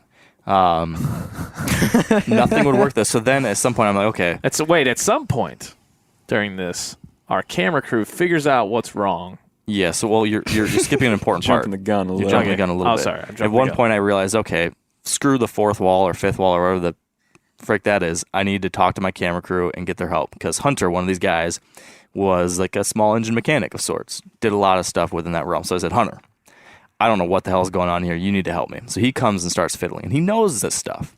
And he starts checking spark plugs and checking gas lines and popping gas lines off and sucking fuel through the line and all these things. And nothing works. He takes it all apart, finds the flywheel, sees that there's a little bit of rust on the flywheel. We clean the flywheel.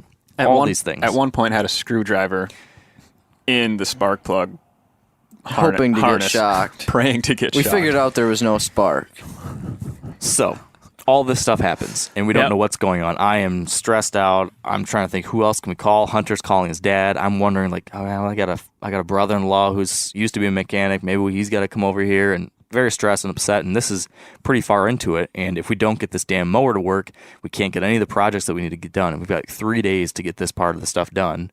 So I'm stressed, frustrated, frazzled.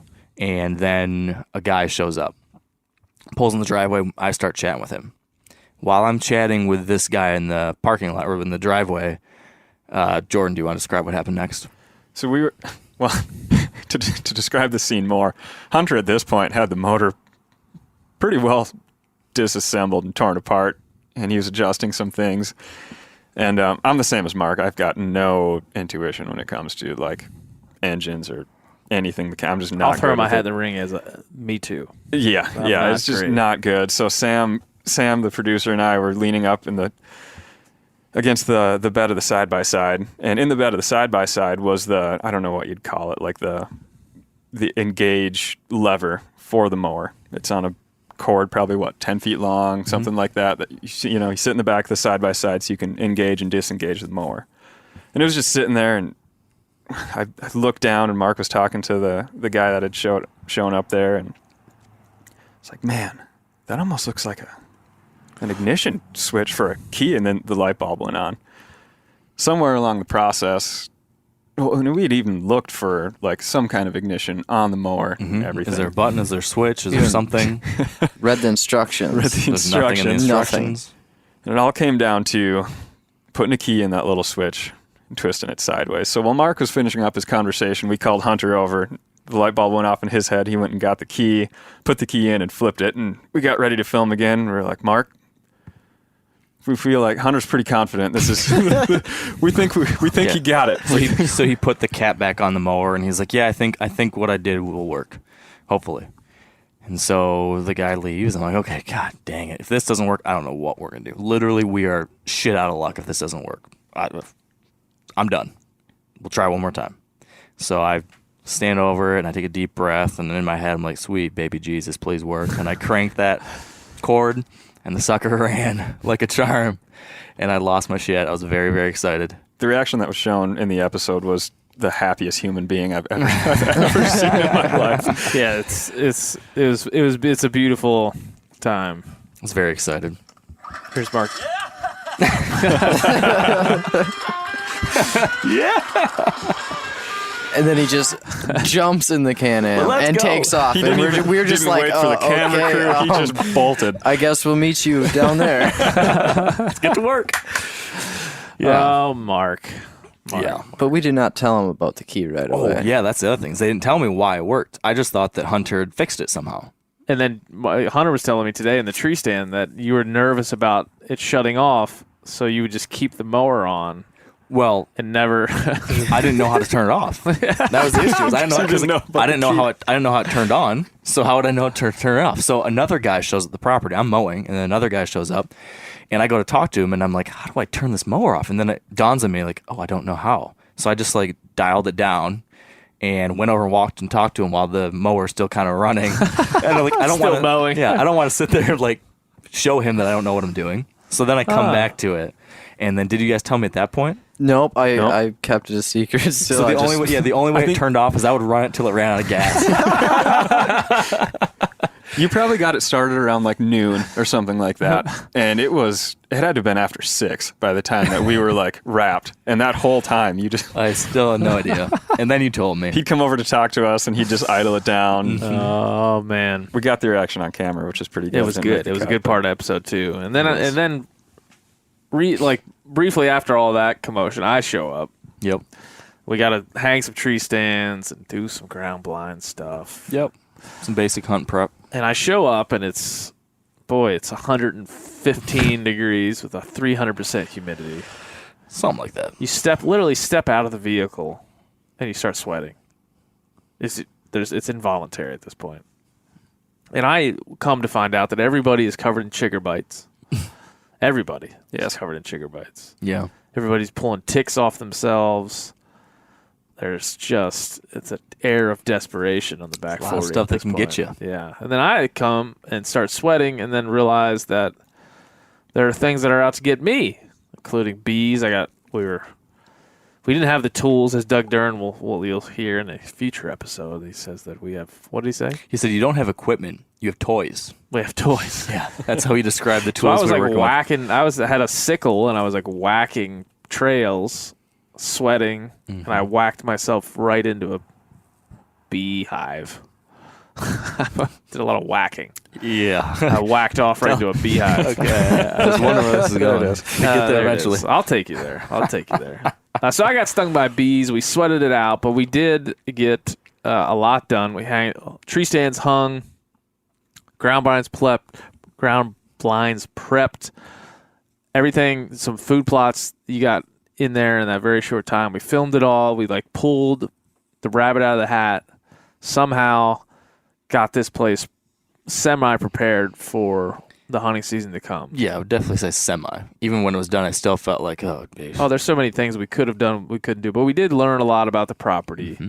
We learned about what we could do, and then got as much done as we could before Mark, as his tradition in Michigan, to leave a property rest for about 30 days prior to the October 1st opening this year, which was about a month ago. I had to show you how quick we turn this stuff around. And before the opener, Steve had said this a bunch, and I'm looking at a pine squirrel out the window right now, the other side of the road. Steve had talked about hunting the squirrel opener a bunch. When he was here, he had talked to me about it. He very much wanted to film a show around squirrel hunting, and from the very beginning, you said, no, can't do it. Well, I didn't say no. I said, look, you told me no, and you told him No, I said, I know this isn't my decision to make, but I strongly would suggest we consider the implications of that. Yeah. Because, and no one takes me seriously on this, but everyone still thinks I'm full of shit. Unless you are a serious deer hunter in an area of high hunting pressure, then you get it. 615,000 deer hunters in the state of Michigan. Yeah, and most of that, the vast majority of that, is crammed to the bottom third of the state. That bottom third of the state is smaller, definitely smaller than the state of Iowa, but that whole state of Iowa has 60,000 hunters. So you can compare Iowa as a hunting mecca compared to what we're dealing with here in Michigan. So the big picture here is that there aren't a lot of mature bucks here, and the deer that are here are super savvy, they're on pins and needles. It's the hardest place I've ever hunted when it comes to any. I've hunted a lot of whitetail states. No state is more difficult than here. So, with that being the case, the one way to get around that is to try to approach your hunting, wherever you're hunting, in a way that you do everything you possibly can to keep those deer from knowing that there's human hunters around. So that is the filter that every decision I make passes through when it comes to how I approach a property in Michigan. So going in there 2 weeks before opening day and walking over the property seemed like a really good way to put every possible deer on alert, especially the mature buck that you're hoping is out there. Yeah. Very rarely have I found a property with more than one mature buck in Michigan that you might be able to hunt. And to this point, you've put out a bunch of trail cameras. Like we did not say, like during that, we hung a bunch of trail cameras, made some mock scrapes, all the things that you generally do prior to deer season. But there wasn't like, mid-September, we're like, hey, we got 7 or 8 really nice bucks walking around. Not a single one. Not here. A single buck. Some does, and that's about it. Yeah, like year and a half old bucks and does is all we got on trail camera. Which is like, we bought this property. We sink all our time, our whole fall into this. We're going to think about this all fall and the next fall too. We're going to give it away. We're going to give a hunt away. Oh my God, this is not good. Yeah. And so I just said, hey, we can do whatever you guys want, but just know that's not going to help our deer hunting efforts. Like, it might not be the end of the world. It might be fine, but at the same time, it's definitely not helping. I'll tell you that much. And if that one mature buck that we're after happens to be in the area when we walk all over and leave scent everywhere, that's probably going to impact his daylight movement. That's probably going to impact our chances, at least early. Again, no guarantees, but these are the things I was concerned about. And we'll let you watch the episode. You've watched it already because we've paused twice. Forced you to do that, yeah. Forced you to watch it. We'll pause again. Okay, we're back. How about that mower? Yeah, that mower. 20 pulls. I mean, I was impressed by your persistence, your strength. I mean, strength was key. Like a man's man at that point. I hear that a lot. And so the episode 3 of the show, which you've already watched at least 3 times by now, is the squirrel hunt where Steve and Yanni come to hunt opening day. You can watch the show to see what happened. It's pretty true to life. It's exactly what happened here, but they didn't really find any squirrels on the property either, other than a few pine squirrels here and there. And so at the end of that day, not a lot of pressure on the farm. Nothing really crazy occurred. But also, we're getting to the point where we're looking for animals. We had a bird survey. Of course, there's lots of birds, but that's not surprising. Saw some turkeys. What else did you find? Like a badger or some kind of... no, woodchuck. Woodchuck was I was thinking of. We've got foxes, coyotes, woodchucks. So there's a lot of animals hanging around, but that's not necessarily the kind of animals that we like to eat in the fall. So couldn't find a squirrel. Don't have a picture of a deer. Mature deer. Mature deer. We have deer. Yeah, deer, but not the kind of deer that we would target in a place like this. And so things are kind of looking interesting, to say the least. Yeah, we're looking grim. We're like, did we buy a dud of a property that no matter what we do to it, we're not going to have what we want to have, or are we just in for a longer road than we thought? Yeah. And I always kept going back to, I know it's got it's surrounded by too many good things. It has the potential. Something's got to show up eventually. I just didn't know when or to what degree or what amount, but something would show. Every time we checked cameras or would sit out here and scout, we sat a decent number of nights. Those nights we were working, me and Jordan would come out and sit in a tree and watch the fields in the summer to try to get eyes on stuff, and kept on being like repeatedly from August all the way through November. My main reaction was, I don't get it. Like, there should be more. This looks too good. Why aren't we seeing more deer? Why aren't we seeing bucks? I've spent a lot of time in a lot of properties in a lot of places, and this one has perplexed me a lot compared to many others. Which, that's a nice cocktail for a lot of anxiety when you're like, we put a lot into this. We're counting on this to work. If it doesn't work, we're going to be screwed in so many ways, and then have like the kind of mysterious lack of mature whitetails and other things that we want to see here was stressful. But then you come out for opening day. By the time opening day, October, it's only a month ago that we first hunted this place, or you first hunted this place. And that by this time, there's a few bucks starting to show up on trail camera. Mm-hmm. In particular, the only buck that you saw, and you said to me and others, and even on the show, that you felt was like a semi-resident of the property, like he was hanging in the zone. Yeah. Like he was, of the 64 acres, he was covering a lot of them in his daily route. Like, we know that deer have roughly a home range of a mile or something like that. Like, our 64 acres was in his home range. Yeah, and it wasn't like he was super duper frequent. I'm just saying he was the most of all the bucks that we did get occasional pictures of. I mean, we might have pictures of him once or twice a week. It wasn't like you were seeing him every day passing through. And we've got a lot of cameras. I had at least 10 cameras running. and I went get one picture of him on one of those cameras once or twice a week. So Right. he was the most common visitor though. And he's like the deer. I said yesterday that this deer that marked up the wide 8 is like the perfect deer for this scenario. Because if you were to look at him, in fact, I think you had somebody comment like,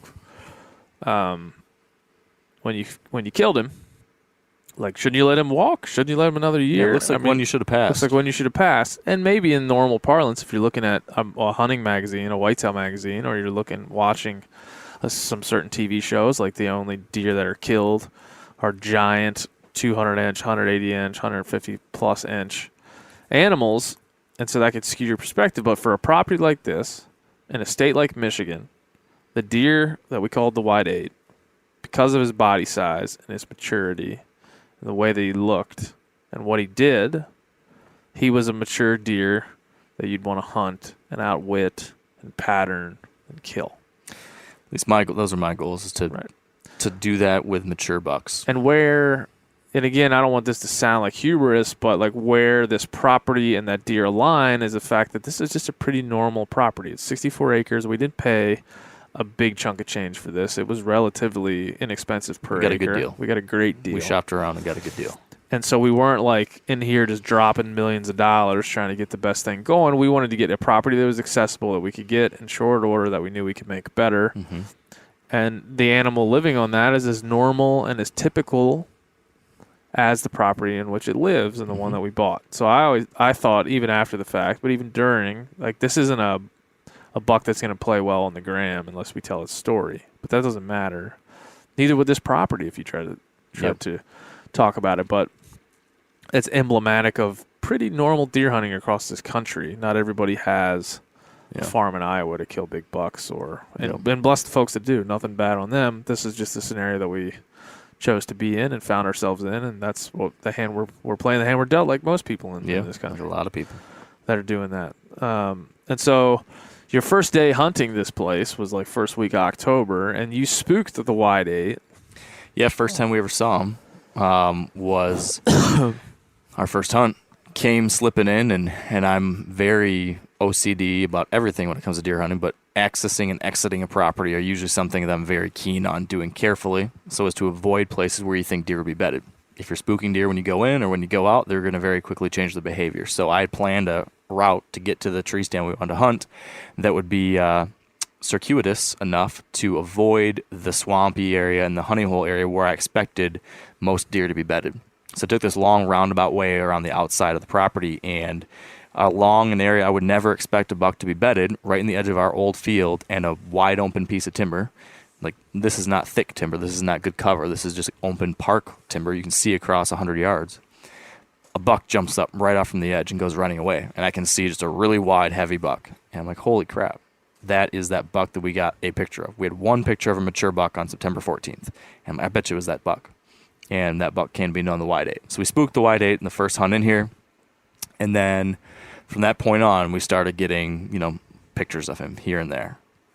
Do you want me to keep going with the hunt story? No, not for you. Like, here's the deal. We'll fast forward a ways. Whitetail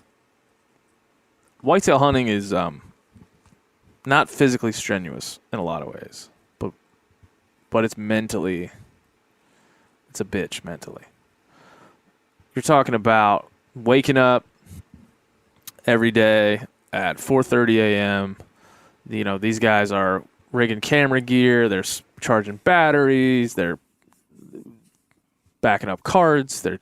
Mark is checking trail cameras, trying to figure out what each day is going to be. And you got to do this for usually a good while if you're dedicated enough to really get the buck you're after or get the goal that you're after. Mm-hmm. So this is, we're sitting November 6th? November 6th. That's set in the middle of the rut. And by the time I got here, Dougie Duran had already been here. There had been other guests. We shot a doe off the property, but there wasn't much going on. Like, we had some pictures of deer, and we spooked one that was kind of good, but that was it. And yeah, we'd seen nothing but does and a couple year-and-a-half-old bucks in all of our hunts. Sitting, let alone 5 or 6 hours, sitting 12 hours in a tree and seeing 5 deer it's hard to describe how mentally and even physically, because you're trying to stay warm, exhausting those things are. To do it for 2 or 3 days is hard enough.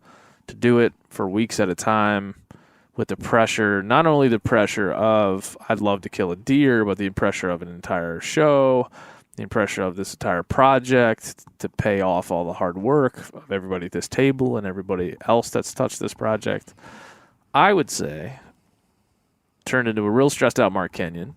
Yes. And I think everybody is kind of feeling like something has to come of this. If we go through all year and nothing comes of this, we're going to be spinning a yarn that's probably bullshit because we're going to be disappointed and we're going to want people to be interested still. So in comes the wide 8.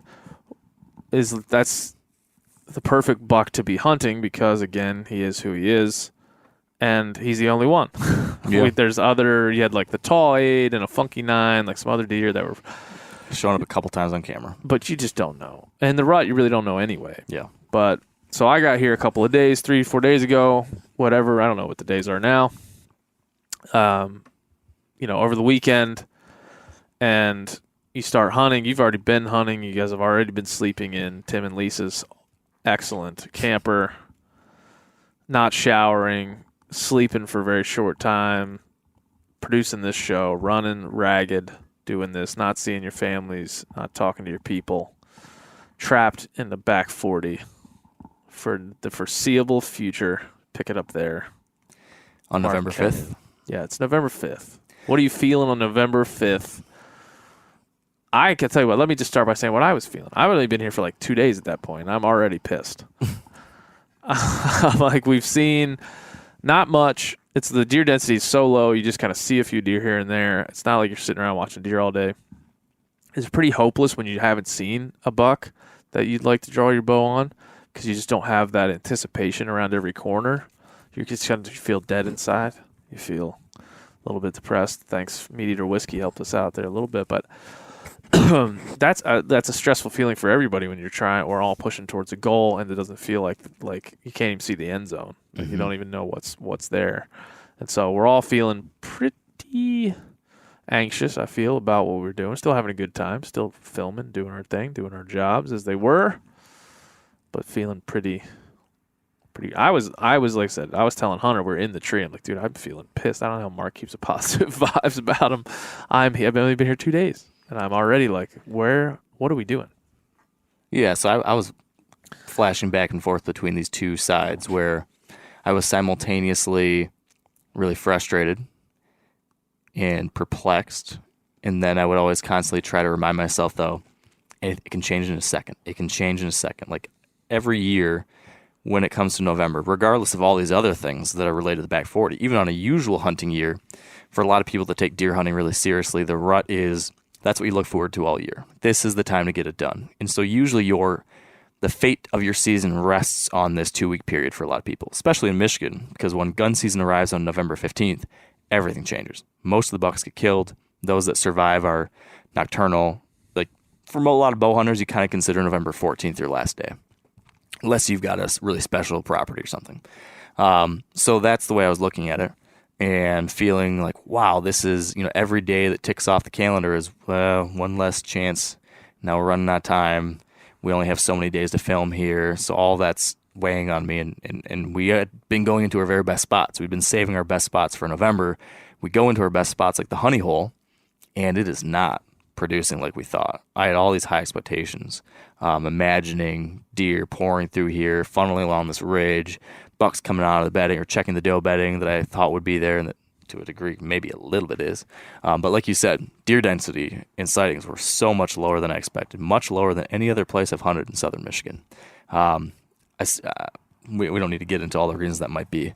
But yeah, I was perplexed, I was frustrated, I was stressed, but trying to stay optimistic because you are hunting. You can't complain about that. And number 2, it can change like that. So that gets us to November 5th. I had said, all right, screw the honey hole. We gave it a shot. We're moving on to something different. We decided to set up on the edge of the swamp, the sanctuary area. And the hunt started pretty slow, though. We weren't seeing anything. We had a little bit of excitement when we would hear a buck grunting in the swamp, but you couldn't see him. You could just hear some crashing and the occasional little rap. At the same time, that morning, I'm across the farm north of you guys, sitting in the field number 4 where I got stung by bees not too many months before that, and we had hung a set, and this good buck comes in the dark. I mean, it's probably 6:30, maybe 6:25. It's still a good ways until we get shooting light. This buck comes rolling pretty much right under our tree stand at sub 5 yards, and I'm thinking, that looks like the wide 8. Mark had showed me a bunch of pictures of the wide 8. I'd seen it on Instagram and him sharing it. It looks like it's a buck we knew about. Like, it's a big-bodied deer. He doesn't have long tines. He's wide. That's all I could see in the dark. I could barely see what was going on. And the morning went on. You had that good, pre-hunt encounter, just enough to get you excited there's something going on. But I wasn't going on by me. Heard the grunting, then nothing. Nothing.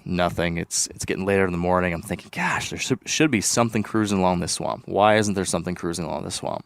And 9:30 or so comes around. I decide, you know what? It's cold. It's been slow. It's snack time. So we grab our Chex Mix out. We start to eat our snacks, and I'm constantly trying to keep my head on a swivel. I spin my head, turn around in the back of the field, and I see a deer running across field number 5, and immediately can tell that this is a good buck. Grab my grunt tube. I'm like telling Jordan, big buck behind us, big buck behind us. I grab my grunt tube, let out a big deep grunt. That buck stops and turns and looks right at us. I instantly can tell it's the wide 8. I say, the wide 8's right here. He turns and starts running right down towards us. He gets to maybe 80 yards, stops, and starts turning and heading towards the downwind area where our wind's blowing. Now I'm thinking in my head, oh no, he's going to wind us. He's going to run away. Crap. But he gets to where our wind is blowing, and he stops. You can see him hit the wind. You can see him hit it. He stops, looks again, puts his nose in the air. He's sniffing. He's trying to figure out, what is this? Like, what am I smelling? And he can't figure it out. He doesn't know what it is. Mark is he's a humble bragging his scent control. It was actually caramel Chex Mix. He was it was like, figure is it that out. caramel Chex Mix? It could be that Is that too. fucking Gushers? Could be that. Like, because I love Gushers, and then ow! Yeah, point being, he decided that he couldn't tell or could not discern if that was a dangerous smell, and so he continued to come in. He was so interested in that grunt. Came into 20 yards, and I was able to get a shot. Took a shot, double lunged him, watched him run off and crash across the way. And then you filmed your social media. I'm having a complete meltdown of the tree. Literally just almost fell out of the tree. I'm shaking like crazy. Because I think we just killed the white 8. You had a breakdown. I did. Why'd you have a breakdown, Mark? Well, I think it's everything that we've talked about up to this point. I've been fortunate to have a lot of great, successful deer hunts. I've experienced that, and I get emotional. I get excited. But this one was different, and I didn't realize it was going to. I never thought it was going to be different. But in the moment, it was just all of these things kind of washing over me. There were a lot of expectations. There was a lot of pressure. This project has been different than anything I've done before. I think it put a lot on myself and how it would turn out, and a lot of worry about how it would turn out, and just a lot of expectations. I just felt like, gosh, this thing's been a disaster.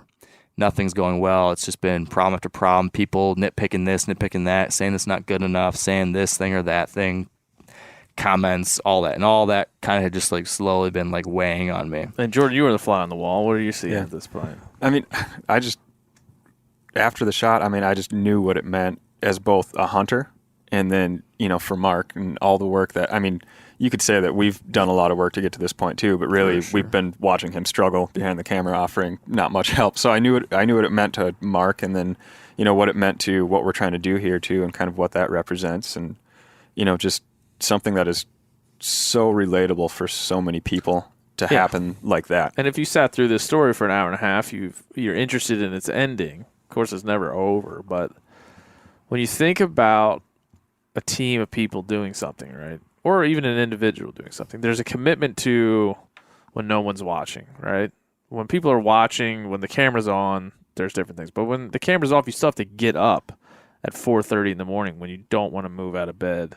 You still have to roll over and make sure you're organized and get all your stuff together and make sure you're in the right spots and be committed to that every single morning for many mornings when you could just accidentally sleep in, or hey, we could take a morning off. We've been working hard. We're tired. We can stay home. We can have a sandwich. We don't need to go and do all these things.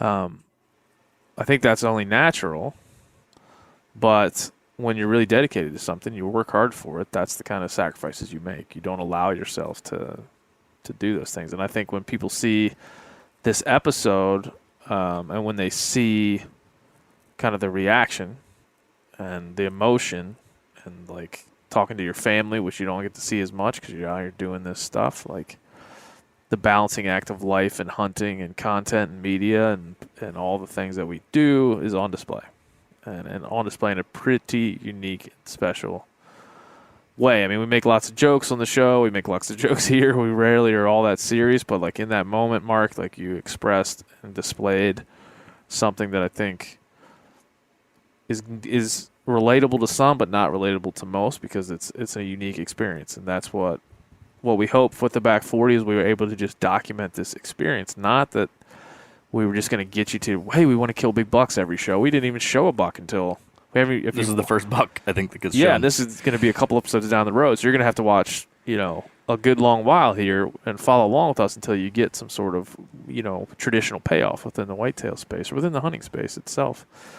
And so, like, the distillation of hunting experiences into, like, guy goes hunting, guy kills thing, or girl goes hunting, girl kills thing, is problematic for all of us because it's not really representative of what we do. Mm-hmm. And so, hopefully, when you watch this show, that you feel that it's not all the glamour and it's not all what you sometimes see. It's everything. It's the hard times, the good times, it's the stress, the anxiety.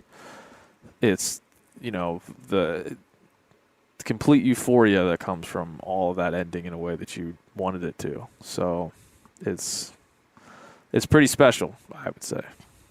Yeah, it was a special. It's a special moment, special deer. It was one I will not forget. Well, let's have a shot to that.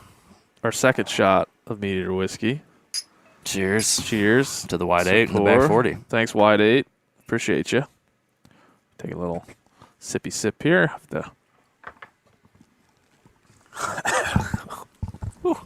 Mark is not drinking a lot of whiskey. Not a whiskey apparently. drinker, man. I'm a beer guy. He's making that Meat Eater bourbon whiskey will make your face look like you've never had whiskey before. Yep. Mark Kenyon. Pairs well with elk tongue, this one. I think we don't have any elk tongue. But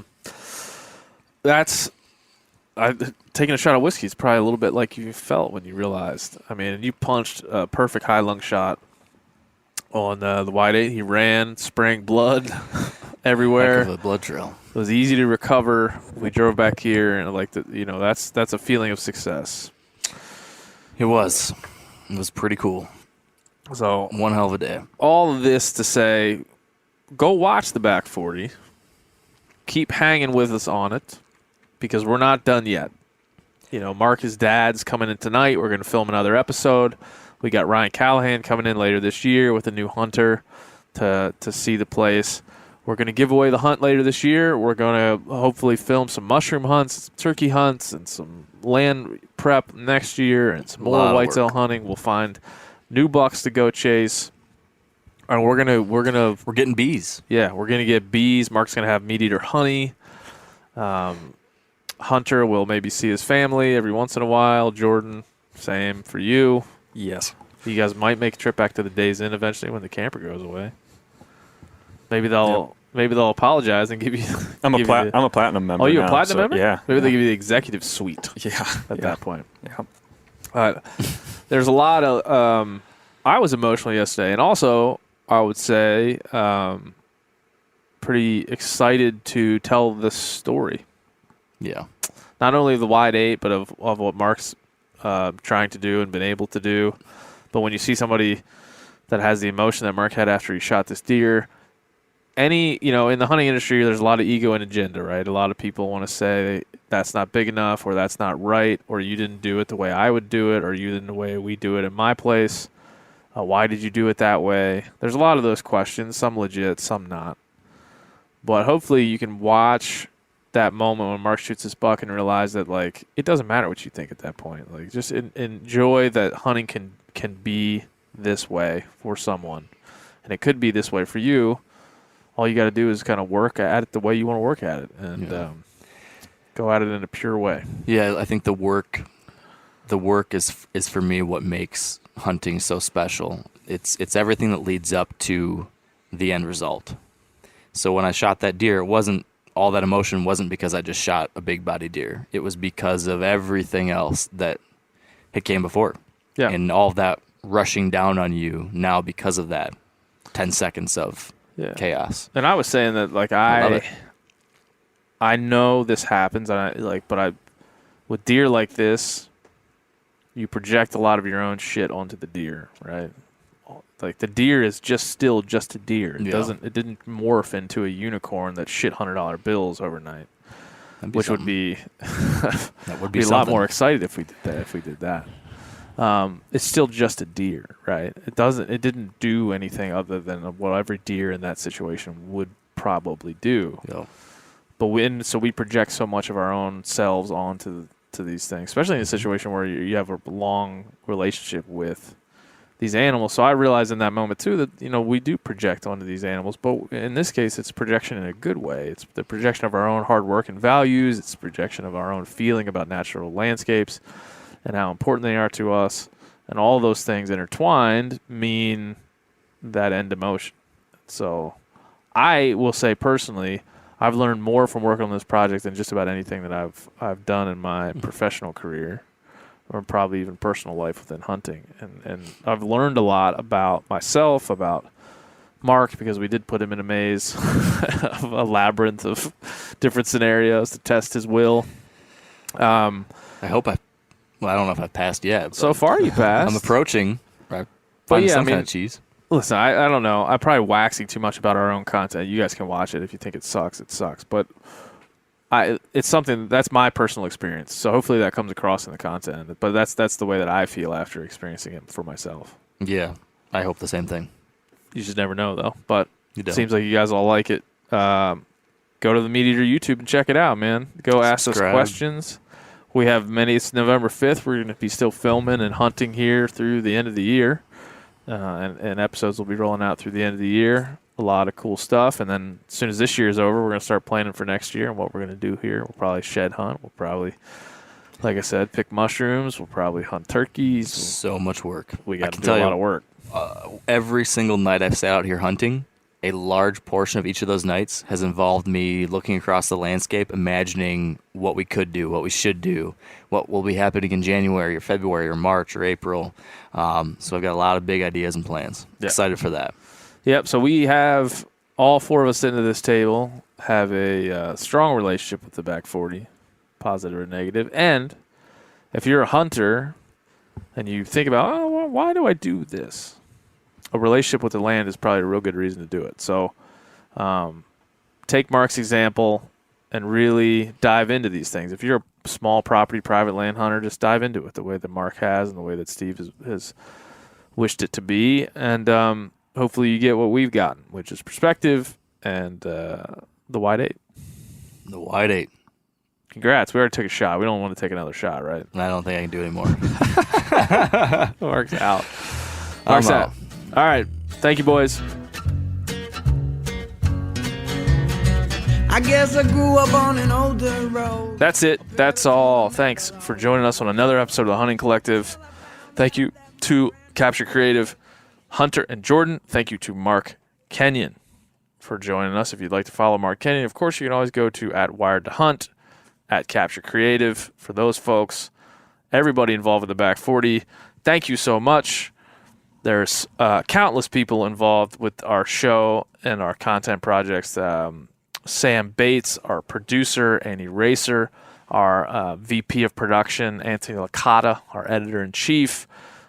Man, the list just goes on and on and on of all the people that are involved in our project. So thank you to all those folks. Hopefully you sat and listened for an hour and a half of us talking about the Back 40. You realize that it does mean a little bit more to us after being here and working hard than just another whitetail hunt or whitetail show.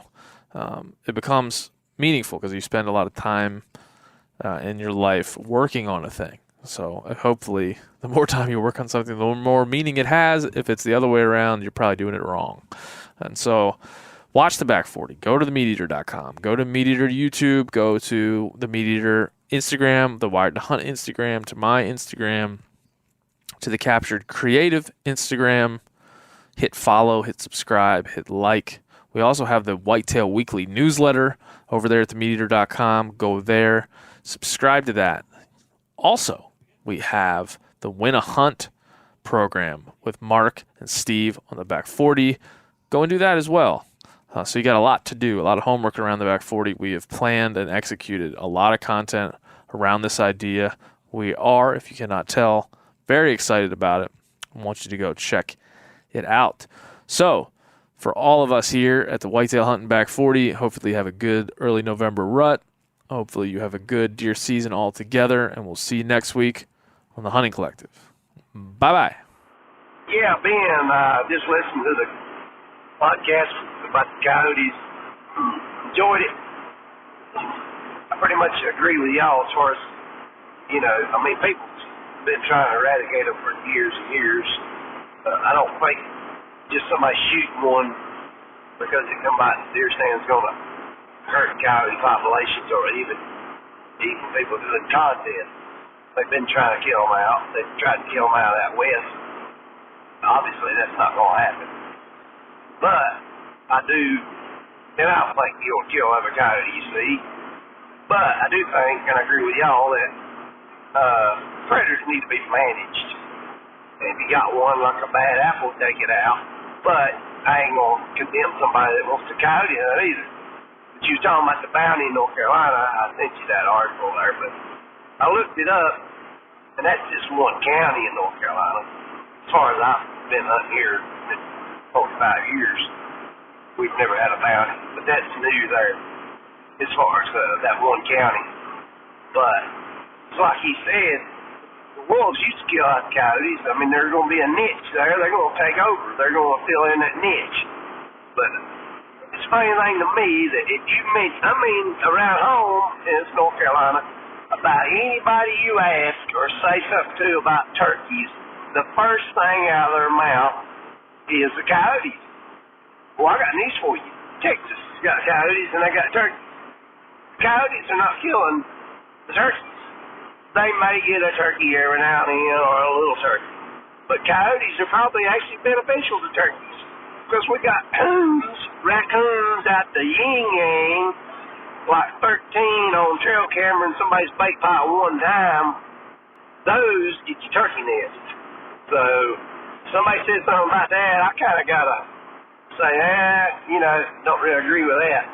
Because actually the coyote could be beneficial to the turkey hunter. That's just my belief. I've never really heard no study to back it up, but I do know I have seen studies that show that raccoons get a lot of turkey nests, and not only raccoons, but skunks and possums, and coyotes take care of all them things. So I just want to throw that in. I enjoy listening to podcasts. I know sometimes you'll be listening, and you just kind of want to chime in. So it's kind of hard to do, but you have to kind of stop it, do it before you forget. But enjoy the podcast. Y'all keep it up. Stay here too long, 'cause I can't go a week without doing wrong. Oh, without doing wrong. Drinking without doing wrong. Oh, without doing wrong. Drinking in heaven.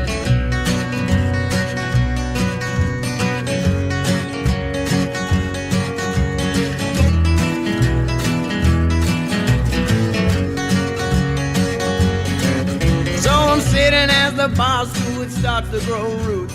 I'm feeling like an old worn-out pair of shoes. Oh, tell me what is it that I should do? You ever get that feeling the walls closing in, the concrete jungle suffocating you?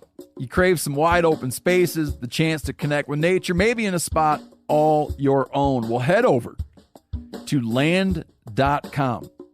They've got ranches, forests, mountains, streams, you name it. Search by acreage. You can search by location. You can search by the kind of hunting and fishing you're dreaming of. Land.com It is where the adventure begins.